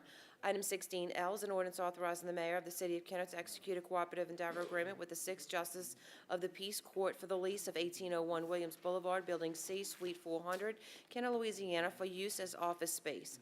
Item 16M is an ordinance accepting the responsive bid received from Taylor Power Systems Incorporated for a 2-year contract for preventative maintenance/service for emergency generators for the City of Kenner in an amount not to exceed $100,000 per year as per sealed bid number 12-6117 for Department of Public Works. Item 16N is an ordinance authorizing the utilization of state contract number 408667 to purchase various types of ammunition from Barney's Incorporated, Barney's Firearms on an as-needed basis not to exceed $15,000 per year for the Kenner Police Department. Item 16O is an ordinance authorizing the purchase of one 8-tier legal starter unit and associated add-on unit, rollout drawers, and standard shelves for the Gulf South Business Systems and Consultant Incorporated in the amount of $6,348.38 under state contract number 408898 for the Kenner Police Department. Item 16P is an ordinance authorizing the administration to utilize the existing bid with Jefferson Parish Department of Public Works Surge with BLD Services, LLC, as per proposal number 50-1006666 for preventative maintenance of existing sanitary and storm sewers, including service laterals on an as-needed basis not to exceed $2 million annually for a period concurrent with Jefferson Parish contract for the City of Kenner Department of Public Works.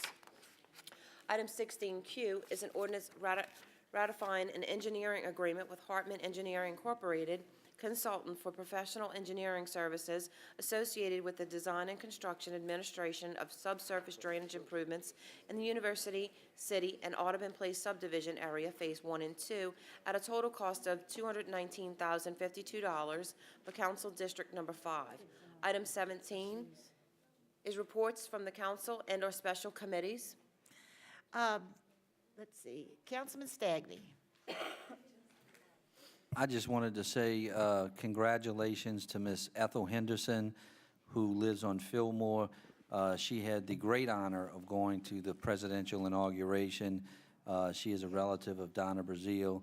Her and her family are related to former Councilman Mark Johnson and have been pillars in the community. She was a civil rights leader, or she is a civil rights leader, worked with different labor groups, the SEIU, and I think ACORN. And I promised her, Miss Ethel, I am wearing the presidential pendant, so thank you very much. And congratulations to you. Most people do not get that gift in their lifetime to be able to go to an inauguration. Congratulations. Thank you, Councilman Stagney. Councilman Carroll. Thank you, Madam President. And just to piggyback on that, I too would like to thank Ms. Ethel for all her contributions to the City of Kenner and to the community. And I also would like to thank the City of Kenner that we celebrated on January 21st, the 28th annual parade celebration for Dr. Martin Luther King. It is something that I think as a city we should take pride in, that we were there from the very beginning. And, I'm proud that the City of Kenner had the opportunity to have this parade for so many years, and I have a responsibility and an opportunity to participate in it. So that goes without saying. We have this event, and in the past I've been kind of remiss not to thank a lot of the people that participate, because it was a fine event. The weather was beautiful, but a lot of people participate, and I think I should acknowledge them. I haven't been doing that in the past, and I apologize for that.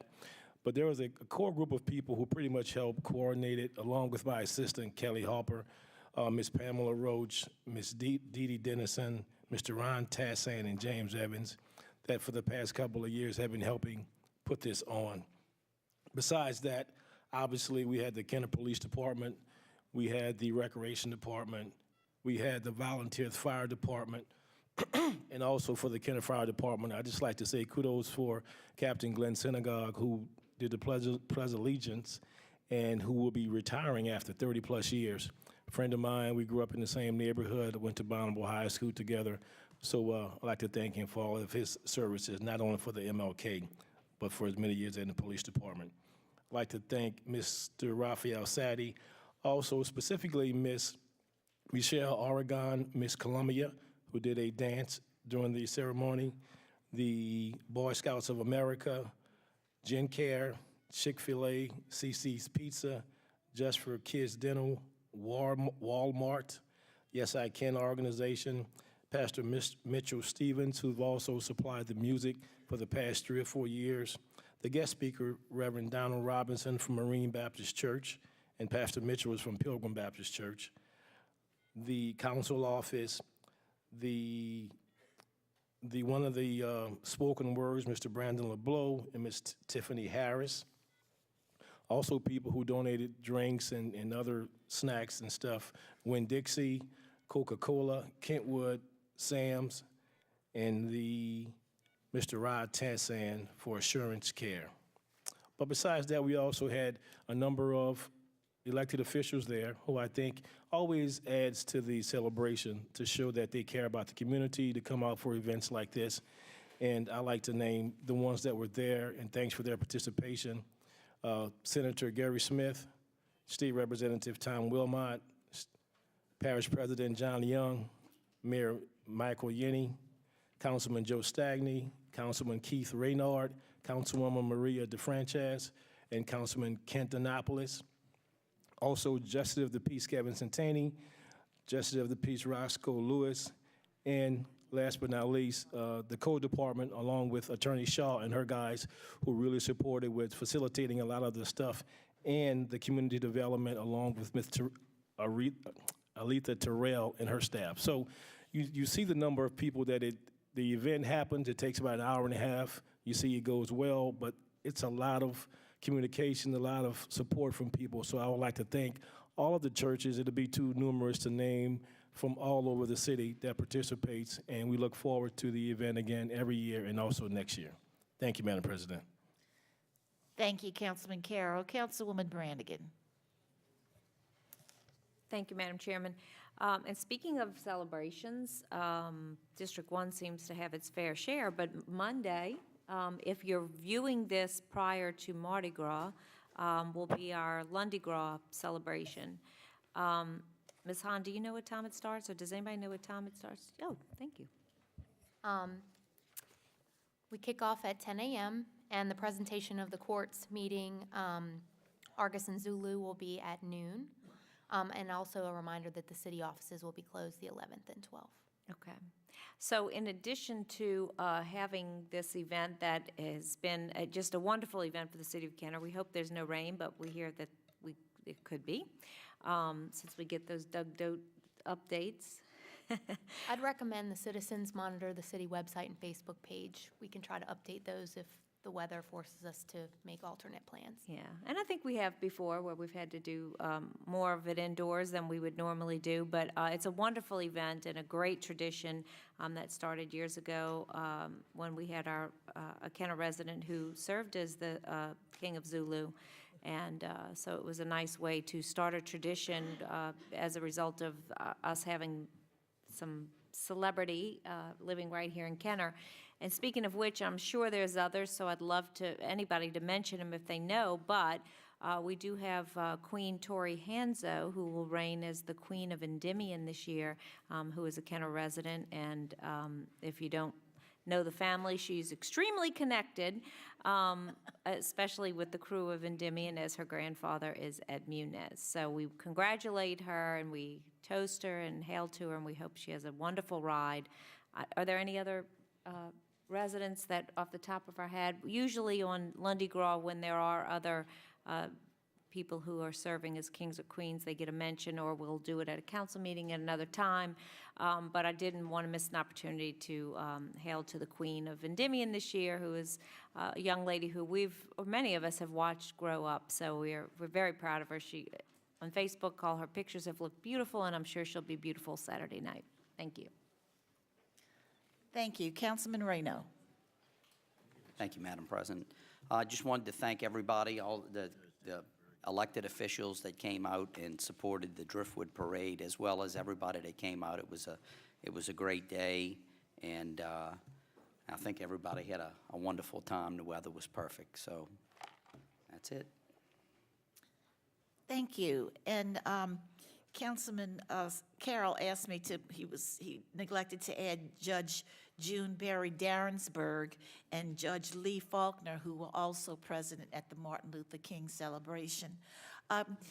Mr. Maricoli, I'm told that the city of Kenner was honored in the fact that they're going to be getting a national tournament of fifth graders or something. What is that all about? And is it going to be at the Pontchartrain Center, or what is it? Yes. As you know, when we had the issues with KCVB, we were always in the mix of the AAU basketball tournament.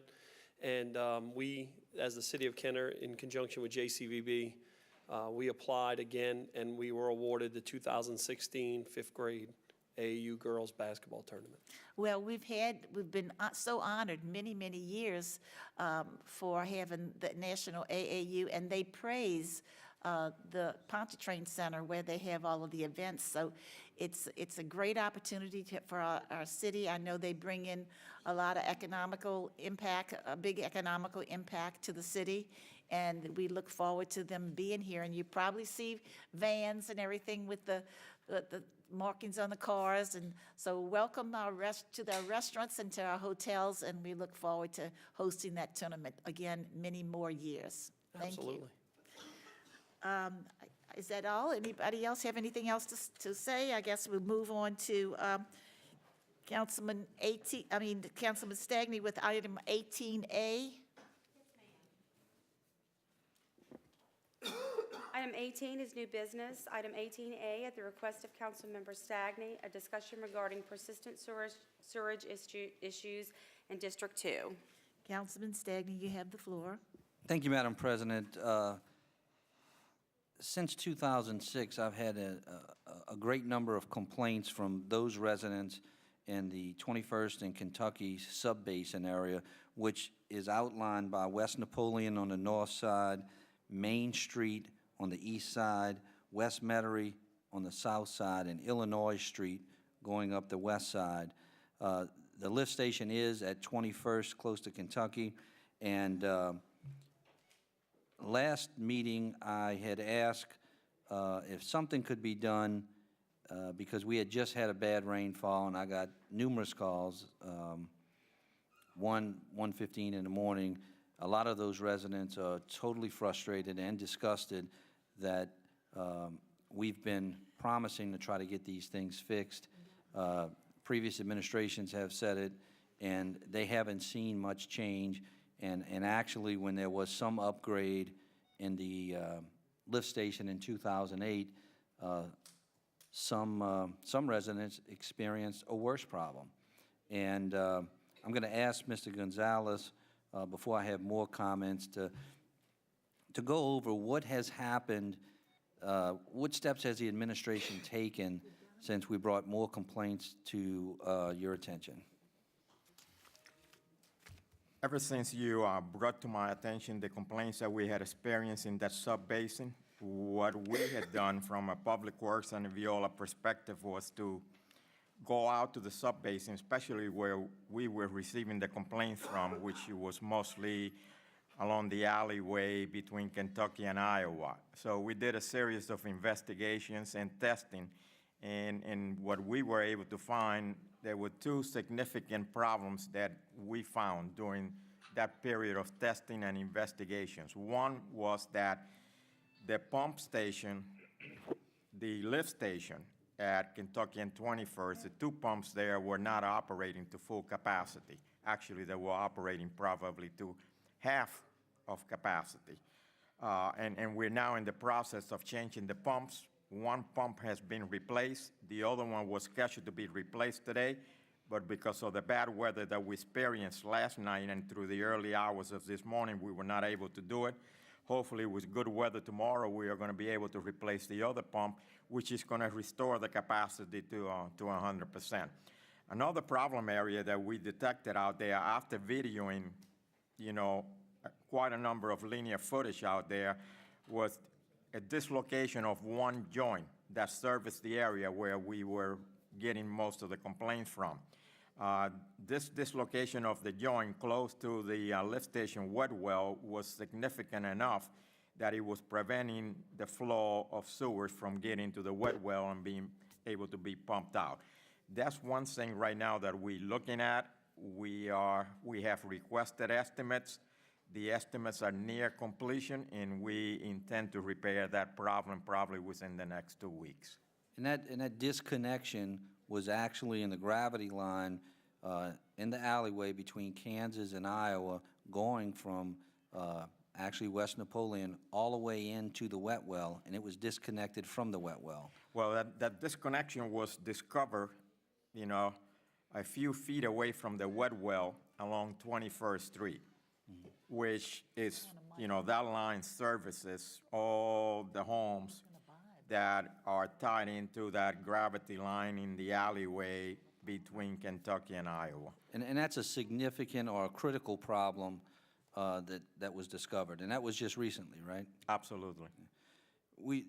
By way of history, in 2007, we upgraded the pumps from 900 gallons per minute to 1,160, and what the administration found was that when they tested the lines doing a drawdown, that it was down to 500 gallons per minute, and that is a significant drop in capacity, more than 50% drop, and that's very serious, and I appreciate you all reacting as quickly as you did. The 2 weeks after the last meeting, your staff, BLD, and I forget the name of Mr. Martin's. CEC and GEC.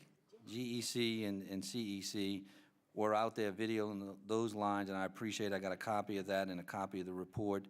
And we found some significant problems, but we also have some other situations that are questionable as relates to whether it's a function of the pump station. As I talked to you today, I started contacting people on Roosevelt Boulevard, where I got significant complaints years ago at 2201 leading up to West Napoleon. In fact, I was on the phone earlier with listening to the message from the gentleman from 2201, but I did talk to the other neighbors, and they have an issue there where they have a serious sewage problem as well. The people on the other side of Kentucky, the next street over, Kentucky, on the west side have no problem at all. And on the east side of Kansas has no problem at all.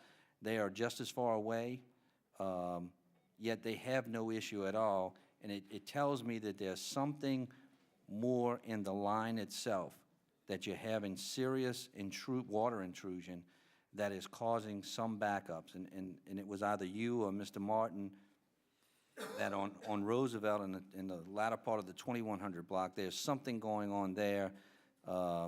And I don't remember if it was a broken pipe, a sewage drain crossover problem. There was something serious there. And the message that the gentleman left me at 2201 Roosevelt was that they don't even call anymore. I looked at the history, and Veolia only had in their service record 2 complaints, I think, from him over a long period of time. And I know he's called me more than that, and we've tried to forward that in, but their frustration level is very high, and it's just not one house, it's that entire block. So, I'd like to make sure that we can also visualize some of that other area on Roosevelt between 2200 and 2300 West Napoleon. I'm going to do this. It's tough to go out and knock it. I think what I'm going to do is ask for emails back from the residents, put a flyer out, because the more I'm talking to them, the more information we're getting and receiving that may help us to find out what some of the other smaller problems are. The smoke test that was done in the block we were worried about, there's an abandoned house at 2209 Kansas. That abandoned house had significant smoke coming out on private property. In talking to Ms. Liz next door to that, she complained to code a year ago, maybe even a little bit longer. Recently, I put in another complaint. The house has no active water running in it. There's some serious issues with the house. I'm asking code to look at it to see whether we can demo the house. And I've asked the city attorney, I see the assistant city attorneys here, but I've asked the city attorney to look to see if we can plug at the cleanout cap so that there's no water entering that line, because there are broken pipes based on that smoke testing all under that house. So I appreciate the help. I really think we're going to have to get some residents either to send us some emails, because the service records, while they're good, it's underreported, and substantially underreported based on the people that I'm talking to now. So how much were the pumps again? I think the two pumps were in the neighborhood of 14,000 or 15,000 for both of them. Okay. And you're waiting on the estimate for the gravity line to be connected to the wet well? Yeah, and we're hoping to have the estimates, you know, maybe tomorrow, if the latest by Wednesday. We're going to evaluate them, and then we're going to proceed accordingly by allowing the contractor to correct the problem that needs to be corrected. As far as the Roosevelt, what we did in the alleyway between Kentucky and Iowa, we're going to be doing similar investigations on the Roosevelt problems, you know, hopefully within the next 2 weeks. And, you know, if we have to do additional video by CES, we would do that. We'll identify the problems, and then we'll proceed accordingly. And there is, we allocated based on a survey and study done in 2008, we allocated $1,088,000 to try to repair all of these problems. That report, which you had given me, it does isolate in the alleyway between Iowa and Kansas that something needs, 229 feet of something needs to be replaced. And there's also a couple of other entries in that area. Are we going to stick to what that survey said as far as what needs to be fixed? As far as that section of pipe that you mentioned being 229 feet, and I presume that that's the section in the alleyway between Kentucky and Iowa. I don't know exactly where. Right. Because it says manhole covers, and I'm not familiar with that. But there is a sag. In that alleyway, there is a sag, but I've been told by CES and GEC that sag is not significant. And we probably have sags throughout the city. We probably have hundreds, if not thousands. And if we were to address every sag in the city, you know, we're talking about millions of dollars. So what we intend to do, after we complete the replacement of the pumps, after we complete the repairing the joint dislocation, we're going to take a wait-and-see attitude to see if those two main problems have corrected the problems with some of the residents. If it hasn't, then we will venture into doing something with the sag. In the meantime, I have instructed Viola to take an approach, a preventive maintenance approach, to put that sag in their system, to go out there either on a monthly basis or bi-monthly basis to, you know, flush that line as need be. But we don't think that the sag is critical right now for us to venture into replacing the whole line.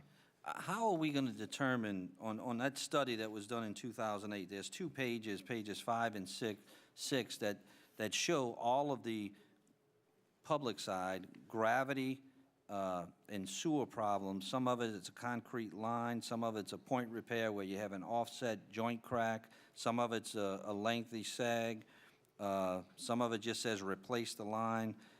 How are we going to determine what we're going to do and what we're not going to do based on these 2 pages of problems that at some point was visualized before 2008? Okay, what I think you have in your hands is 2 spreadsheets. One is priority 1, the other one's priority 2. Yes, sir. I believe Viola has gone out there since 2008 when those areas were identified, and they have corrected a number of those problems. Okay. Not all of the problems, okay? And I will be working with Viola. And some of them are sags, okay, that are not significant again. I will be working with Viola and, you know, to see what problems need immediate attention and which ones do not, where we can schedule a preventive maintenance where we don't have to replace lines. And that I will do. I can assure you that we're going to address every single problem on those lists because the cost could be significant. And what I'd like to do, if possible, is once I put a flyer out, I get emails in, I'd like to have another meeting as we did 2 weeks ago so that we can determine, because I'm going to do it to that whole sub-basin, try to get some information back from the citizens and try to determine at that point where some of the critical problems are. The other thing I wanted to mention, I was going to ask, this might have been 2, 3, maybe even 4 years ago, we bought a ton of clean-out caps.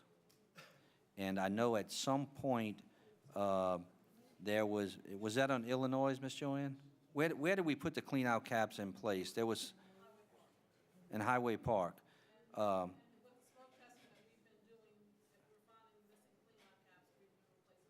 Okay, so the spreadsheet that I just got in January that was performed on this block, y'all replaced clean-out caps where they were needed?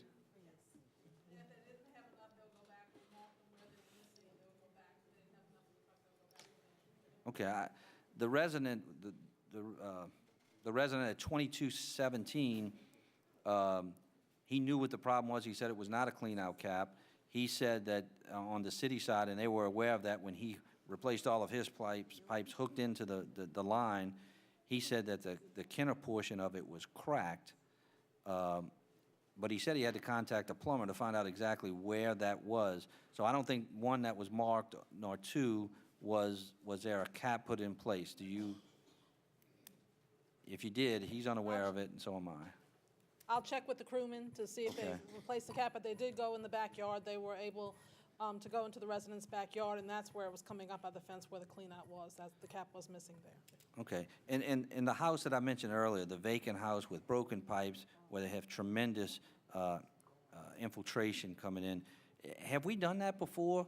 Plug up the, where the cleanout cap is, just plug the line, because We do that for demolitions, when the city has houses that they're going to I'm going to demolish. push We will code do on that, but I'm asking the city attorney to see if there's a way that we can plug that up as soon as possible. Right, if the city tells us, we will go ahead and we will plug the line. And would you agree to have a meeting with Mr. Gonzalez, Mr. Stump, and Mr. Martin, and maybe 1 or 2 residents, but after I gather some info? Yes. Some more info on this, and I would ask that we stay diligent on it. They were quite upset, but I think they see action being taken in the community. Okay. All right, we appreciate it. Thank you. Thank you, Madam President. Thank you, Mr. Stagney. Council Clerk? Yes, ma'am. Item 18B, at the request of Councilmember Reyno, a discussion regarding the Corps of Engineer Contractors push boat stocking at the Kenner Boat Launch. Councilman Reyno, please. Thank you, Madam President. Mr. Quigley, I had sent you some pictures and emails of push boats that are tied up at our boat launch. And I know we have repairs that are needed. We have received estimates on repairs to repair our boat launch. And looking at the emails between Ms. Fran Campbell with the levee board, and also from Brett Herr with the Corps of Engineers, it appears that these push boats are actually contracted to contractors that are working, on the levee projects. And I guess my point here is I just want to make sure that the city's going to take whatever actions necessary to try to recover the cost of the damage to our boat launch. This is a recreational boat launch. We have an ordinance, and then it was amended where they're not allowed to tie up, and it appears that nobody's policing this, and there's damage, happening to our boat launch. So I just wanted to kind of touch base with you and make sure that we are going to take whatever legal action is necessary to be reimbursed for this. Right. Yeah. You and I have spoke about this quite a few times previously, and since one of those conversations, I've written to the city attorney, Keith Conley, that we wanted him to start trying to seek some type of reimbursement. So actually, at this point, we have contacted the Corps, and the Corps has provided the names of subcontractors that have had boats that have been involved in the various projects that have gone on along the lakefront. So, I mean, they're cooperating with us, giving us that information. So, Mr. Conley's not here tonight, but he's acknowledged the problem, and he is moving forward. And like I said, we needed to know that information, but the Corps has given us the information, and the city attorney's office will be moving forward to try to seek some type of reimbursement to try to repair the boat launch. Now, in the meantime, Bert Klein-Peter has done, actually Bert Klein-Peter did the design of the original boat launch, so they have been investigating, and they're going to be doing the specifications to repair the boat launch. So in the meantime, we are going to go ahead and try to repair it, but we're going to try to seek to get some type of reimbursement from some of these contractors that have used the boat launch. And I know you've documented it. You've sent us pictures of the various push boats that have moored or docked up in the harbor. So city attorney's office is aware of it, and we've already started moving forward to try to seek some type of claim or reimbursement.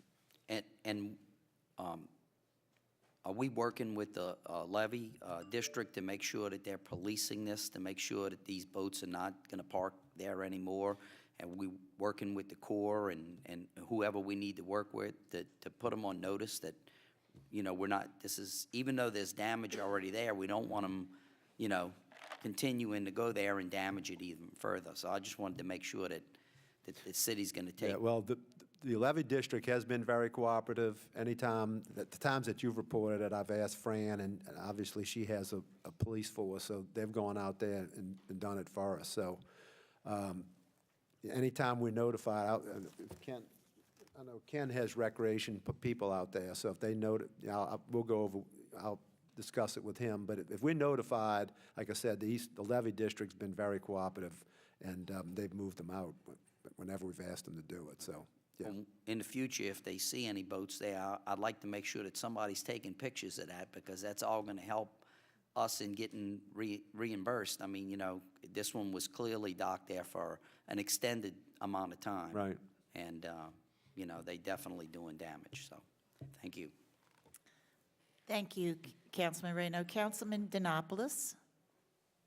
I just want to kind of piggyback a little bit of what Councilman Reno was talking about at that facility. I mean, actually, we can ticket these vessels. I mean, that ordinance says that there's a fine. Why don't we get out there and ticket these vessels? But the chief would have to do that. Okay. Well, maybe if the administration can also send a memo to the chief that this has become a, you know, I mean, something that the council as well as Councilman Raynor is looking at, of course, is damaging city property. And I would also suggest, too, is I would also notify the Coast Guard, because they're actually in control of commercial as well as recreational vessels out there. And I would also notify them, you know, that there's commercial activity that's actually violating some of our city laws. And I guarantee you they will definitely, you know, take notice of it as well. We'll do that also. Appreciate it. Thank you. Thank you, Mr. Denopoulos. Mr. McConnell, this being the beginning of a new year, I know that we could probably get some documentation in regards to the Treasure Chest Casino.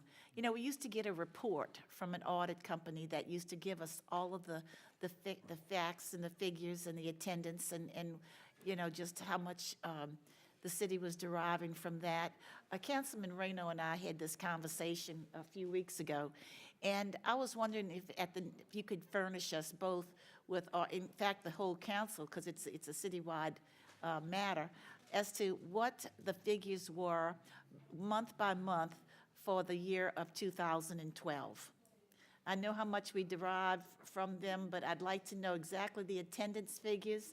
You know, I've always said I had some concerns about that. We put some counters on there. We did whatever we had to do, and then time has gone by and nothing else has come of that. So if you could furnish the entire council with those figures month by month for 2012, I'd greatly appreciate it. I'll do it. We have to take care of our lakefront. That's the most valuable property, I think, in East Jefferson, in my opinion. So, Councilman Denopoulos, did you wish to speak further? I see your lights on. No, Okay. All right. Council Clerk? Yes, ma'am. Item 19 is unfinished business and our motions to reconsider or remove from a tabled position. We have none. Item 20 is persons wishing to address the council on special subject matters. Yes, we have a few. Mr. Al Morello?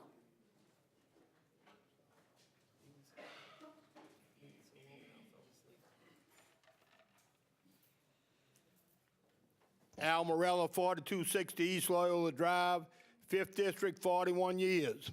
I got some comments. I want to comment first on 18A. I'm going to direct this to you, Councilman Stagney. First of all, I want to say I sympathize with those people in your district. Somewhere in that discussion, you said that nothing has changed and matters have gotten worse.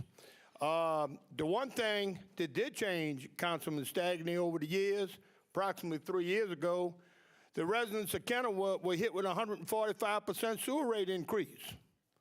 And not only that, millions and millions and millions of dollars was borrowed from low-interest loans from the LDEQ. Now, it seems to me, man, over a period of almost 3 years, with this sewer rate increase and this money that was borrowed, these problems should have been addressed by now. These people shouldn't have to continue to go through this. So, yeah, something has changed. They went in this council went in our pocket. That's what changed.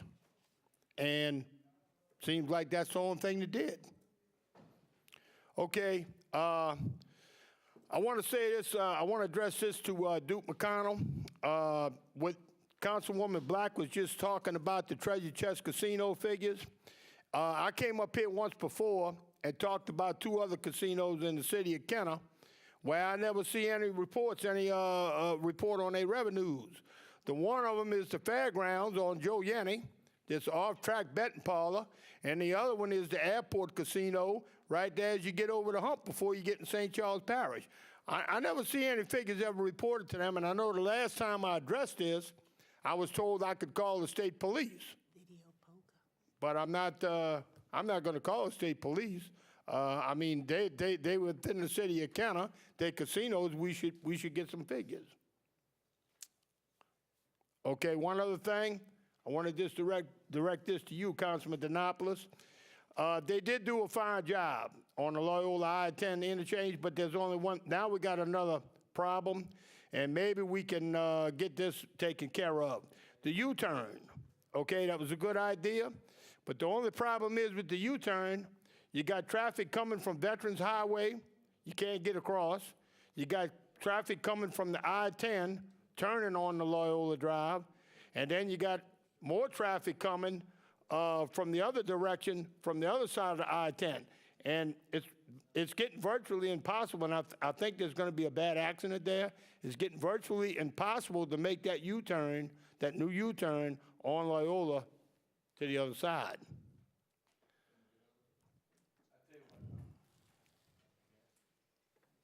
I'm sorry.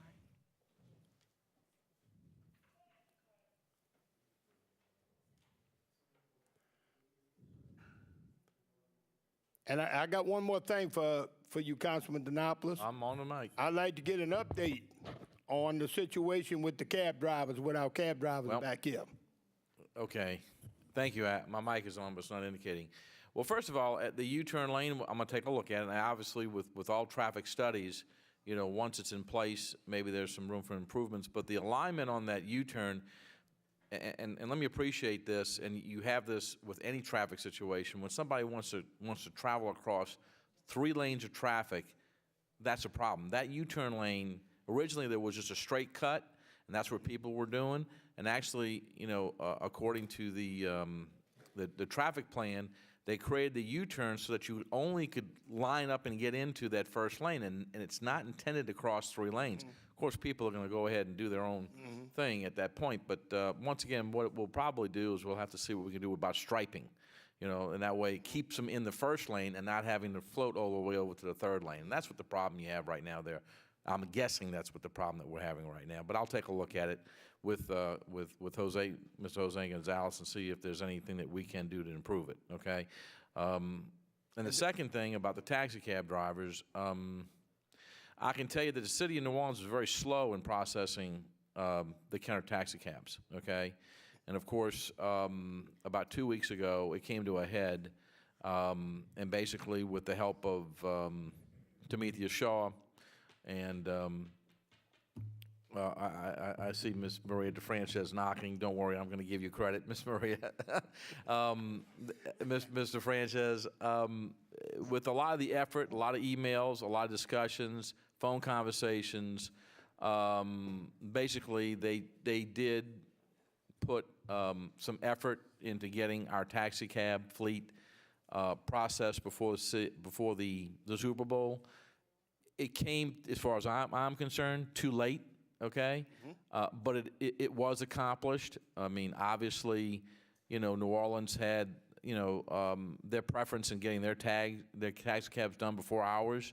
That's something that I don't mind admitting in public, and I will tell you that this city did the best job it could.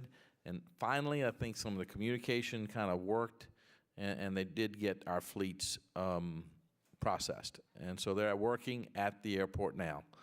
Can I tell you that it could have been done better? Yes. Is it accomplished? At this point in time, it is. We really are not getting the complaints that we were before. So I can tell you the administration, Councilwoman DeFrances, myself, and Gregory, and Councilman Carroll worked hard at it, and it did get accomplished. Not as fast as I wanted it to do, but it did get accomplished. Okay. 29 seconds, Al. Back on the U-turn. That's a double turn lane too, coming off the I-10 on the low. That's a double turn lane, Kent. And no, you're talking about the U-turn lane. Now you're talking about another lane. No, I'm talking about the 2 lanes of traffic coming off the interstate onto Loyola Drive. That's a double turn lane right there. Okay. So those people that are turning on the Loyola Drive are coming right in that lane. That one lane you say was designed for the U-turn, they're coming in that one lane. Like I said, there may be some striping that we can look at there. But once again, I got to get a traffic engineer out there. Right. Okay. Thank you, Mr. Morello. Thank you. I think Councilman Stagney wishes to speak with you. Excuse me.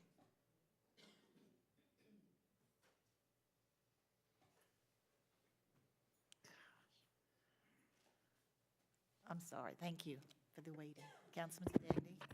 Thank you, Madam President. I was just going to comment. I wasn't going to speak with you. You made the comment about the council and the administration reaching into the pockets based on a statement that I made off of a lady who made the comment that her sewage problem became worse after an upgrade to the lift station. The engineer in that meeting, Mr. Martin, surmised that it would tell him where there was a problem, and he was the one who decided to do the drawdown in the wet well. And he was right. For some reason, when they tested it, the capacity went down more than 50%. But to say that this council and the administration has not done anything short of an outstanding job of repairing decades of neglect throughout this city is just not, you know, that's one area. Nobody is more frustrated than those people who are still suffering. But you look at the amount of money that's been spent throughout this city and the amount of SSOs have decreased and the amount of capacity upgrades that we've made, it's been nothing less than amazing. And everybody who's involved is deserving of credit of that. These people are upset. I'm frustrated too because I get those calls. But you don't throw the baby out with the bathwater. It's been a good program. We've gotten a low-interest loan money to take care of it. We're having to correct problems that probably nobody's personal fault, but because they had no money at the time, could not take care of a crumbling sewage system. We're doing that, and we've gotten some great results because of it. So I don't want you to take out of context what the lady at 2213 said, and her and the next-door neighbor did. It was an increase, and Mr. Martin figured out exactly why. Now, it didn't mean that everybody's increased, just in that section. But there's some people who are still upset, and they have a right to be. But it's not going to be done overnight, but it's getting done, and I think we're doing it in an outstanding fashion. Thank you, Al. Councilwoman DeFrances. Thank you, Council President. Again, I was just going to give you an example on Mercury. Every single rainstorm, not one, every rainstorm, I would get calls of sewage backups. I've spoken to the people on that street today, yesterday, and during every one of these rainstorms, not one sewage backup since we've done the work. So, you know, that was just an example of many different streets and many different problems that we've addressed, but I wanted to let you know that we are working on those problems as well. One other point, we need to give Ms. Tamithia Shaw the credit, and I think Councilman Donopoulos will tell you that as well. You know, we worked with her, but she has been so diligent and has worked so hard to address those taxi cab issues that have arisen here in the city of Kenner. I know you gave credit, but I'm just telling you that I've gone to meetings with her. She has stood up for the people of Kenner. She is working with Jefferson Parish. She's working with Orleans Parish, and she doesn't give up. And I just thought she deserved the credit, and I want to give credit where it's due. Thank you. Mr. Mike Quigley. Yeah, in line with what Councilman Stagney was saying is that the overreaching reason for the service charge was because we're under a compliance order. And that is the goal, and everything that we've talked to with DEQ is that we're on our way to getting out of the compliance order. So that's the real reason for the service charge. Matter of fact, they have sought us out to give us loans. We didn't even ask for, you know, so everything that they've indicated to us is that we're doing everything within our power to get out of the compliance order, and it's always been that I think like August of 2014 is the goal to finish all these projects and to finally get out from under that compliance order. So, you know, if you want to talk about going into the pockets, if we ever got an EPA consent decree, they'd really get into our pockets. So I think this is just something that had to be done, and like I said, you know, it's going smoothly. And every indication from DEQ is that we're going to be successful in getting out of the compliance order. Thank you, Mr. Quigley.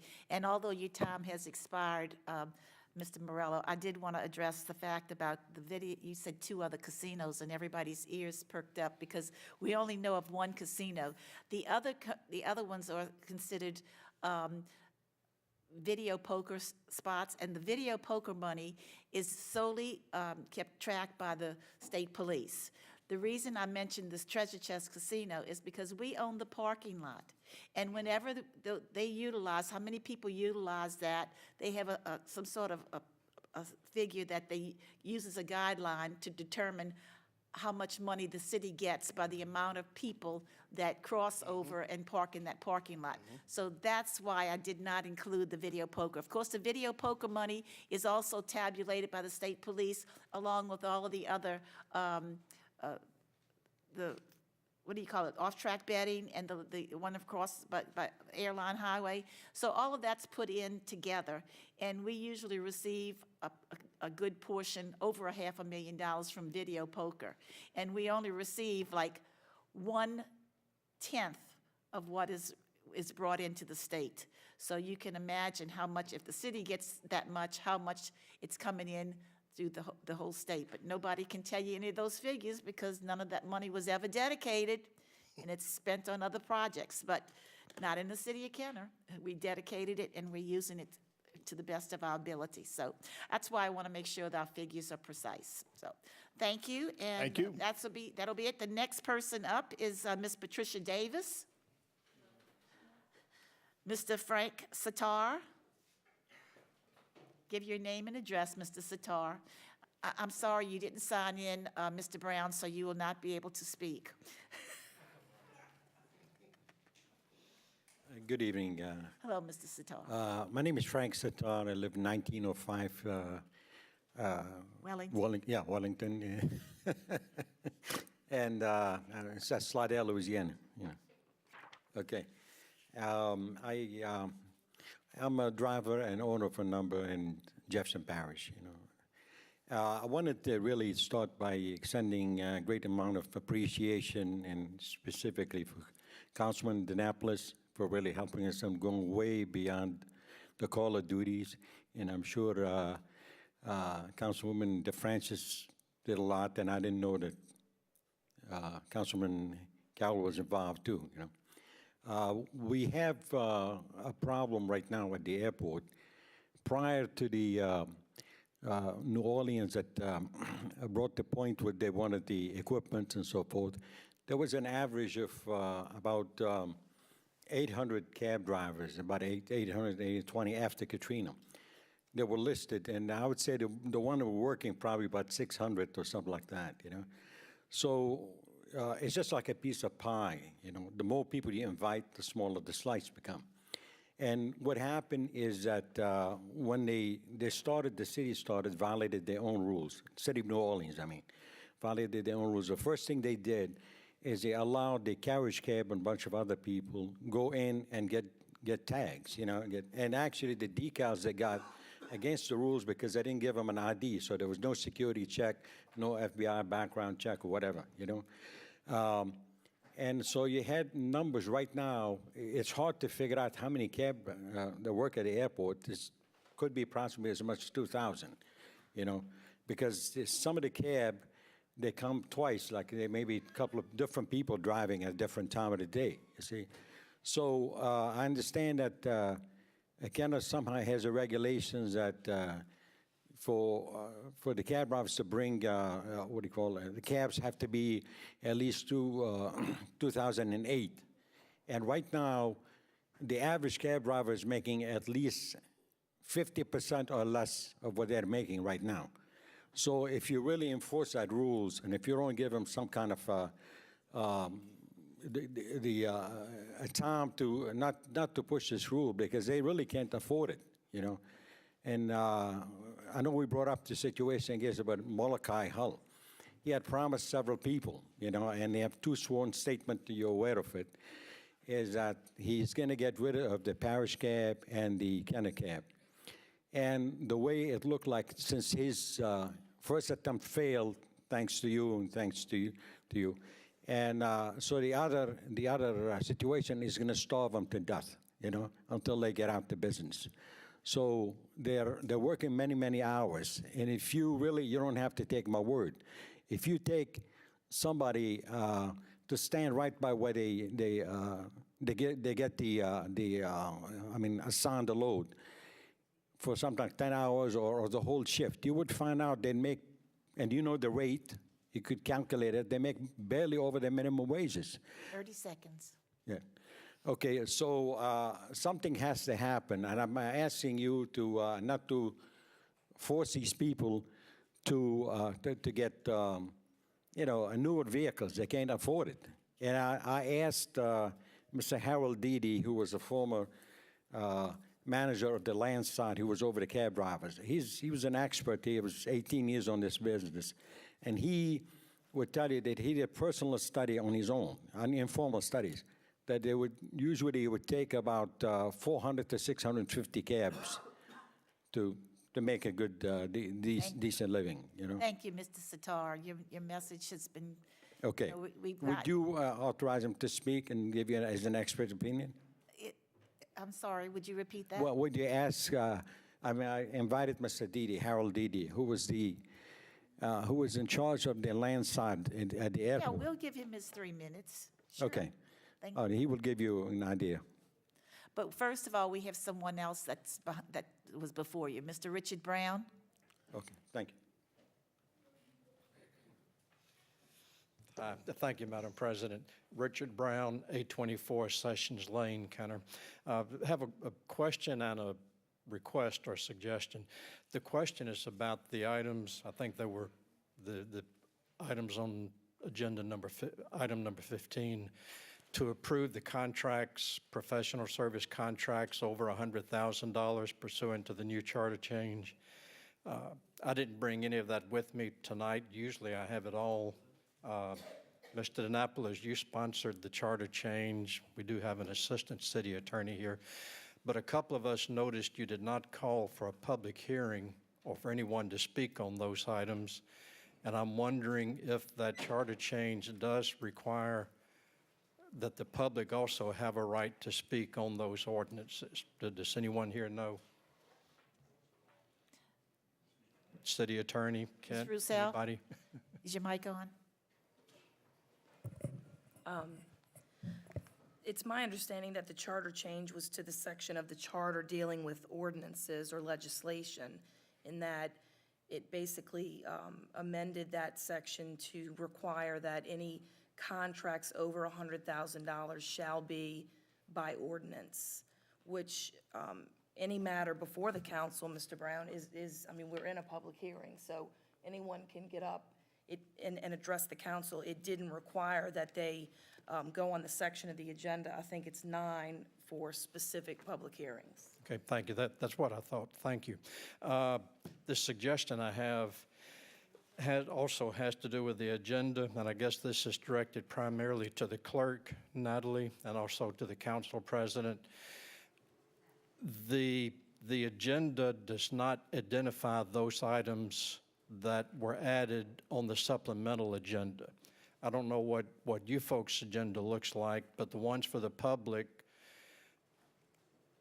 do not identify the supplemental items the way they used to. Back several years ago when Michelle Sheeran was clerk, any items that were added on the supplemental agenda were identified by stating in bold print that they were submitted on such and such a date and time, which was after the noon Monday deadline. For the people who may not know, the agenda deadline is noon Monday. The clerk usually issues the agenda sometime Monday afternoon, but the council members can submit additional items for a supplemental agenda by noon Wednesday, and the clerk issues a supplemental agenda with those items Wednesday afternoon. And it goes out by email, separately, and I think the supplemental agenda had 3 or 4 items on it. But if you go online, or if you pick up the agenda here, 30 seconds. there's no indication of what was added on the supplemental agenda, and that causes a problem in this regard. If someone goes online Monday afternoon to look at the agenda, you see what's on it. If you go back Wednesday afternoon to see what's been added, you have no way of knowing. It's all mixed in together with no indication. Now, several months ago, the clerk would specify Call me that and I'll, call me that it on, was supplemental. call me on Thursdays, and I'll tell you the supplemental, because, I'll- thank you, your time And has expired. Anyway, I would like y'all to look into that and Thank see if you can identify those items. I'll be Thank glad you. to keep you informed. Then, Mr. Sitar, you had a gentleman who wished to come and speak, and give us the basis for why you're here tonight, please, and your name and address. Good evening. My name's Harold Deedy. I live at 105 Cameron Court in Slidell, Louisiana. I retired from the airport 3 years ago. I was the landside manager in charge of taxi cab enforcement, as well as other means of ground transportation. Mr. Sitar. Get a little closer to the mic, Okay. please. Mr. Sitar asked me to critique the present process, which they call a decal process, which is giving a decal to a vehicle, which doesn't necessarily identify the driver that it's been given to, which leaves an opening for New Orleans cabs to put 2, 3, and 4 drivers on those vehicles, since the curbside management personnel cannot necessarily identify who is legitimately driving at that curb. Now, what that does is the drivers are required to get FBI, TSA background checks, which is the standard at other airports. Houston Hobby does it, Houston Intercontinental does it. And what happens with that is a driver cannot operate on airport property unless they have that background check, unless they have the ID that verifies that they have it. Without that ID, the curbside personnel at the New Orleans airport are only looking at decals on vehicles, which to me seems to be a security breach. So basically, Mr. Sitar asked me to address that, and basically, that's why I'm here. Well, thank you. We appreciate your input. Thank you. Okay, thank you. Hearing no other discussion, we'll have a motion to adjourn.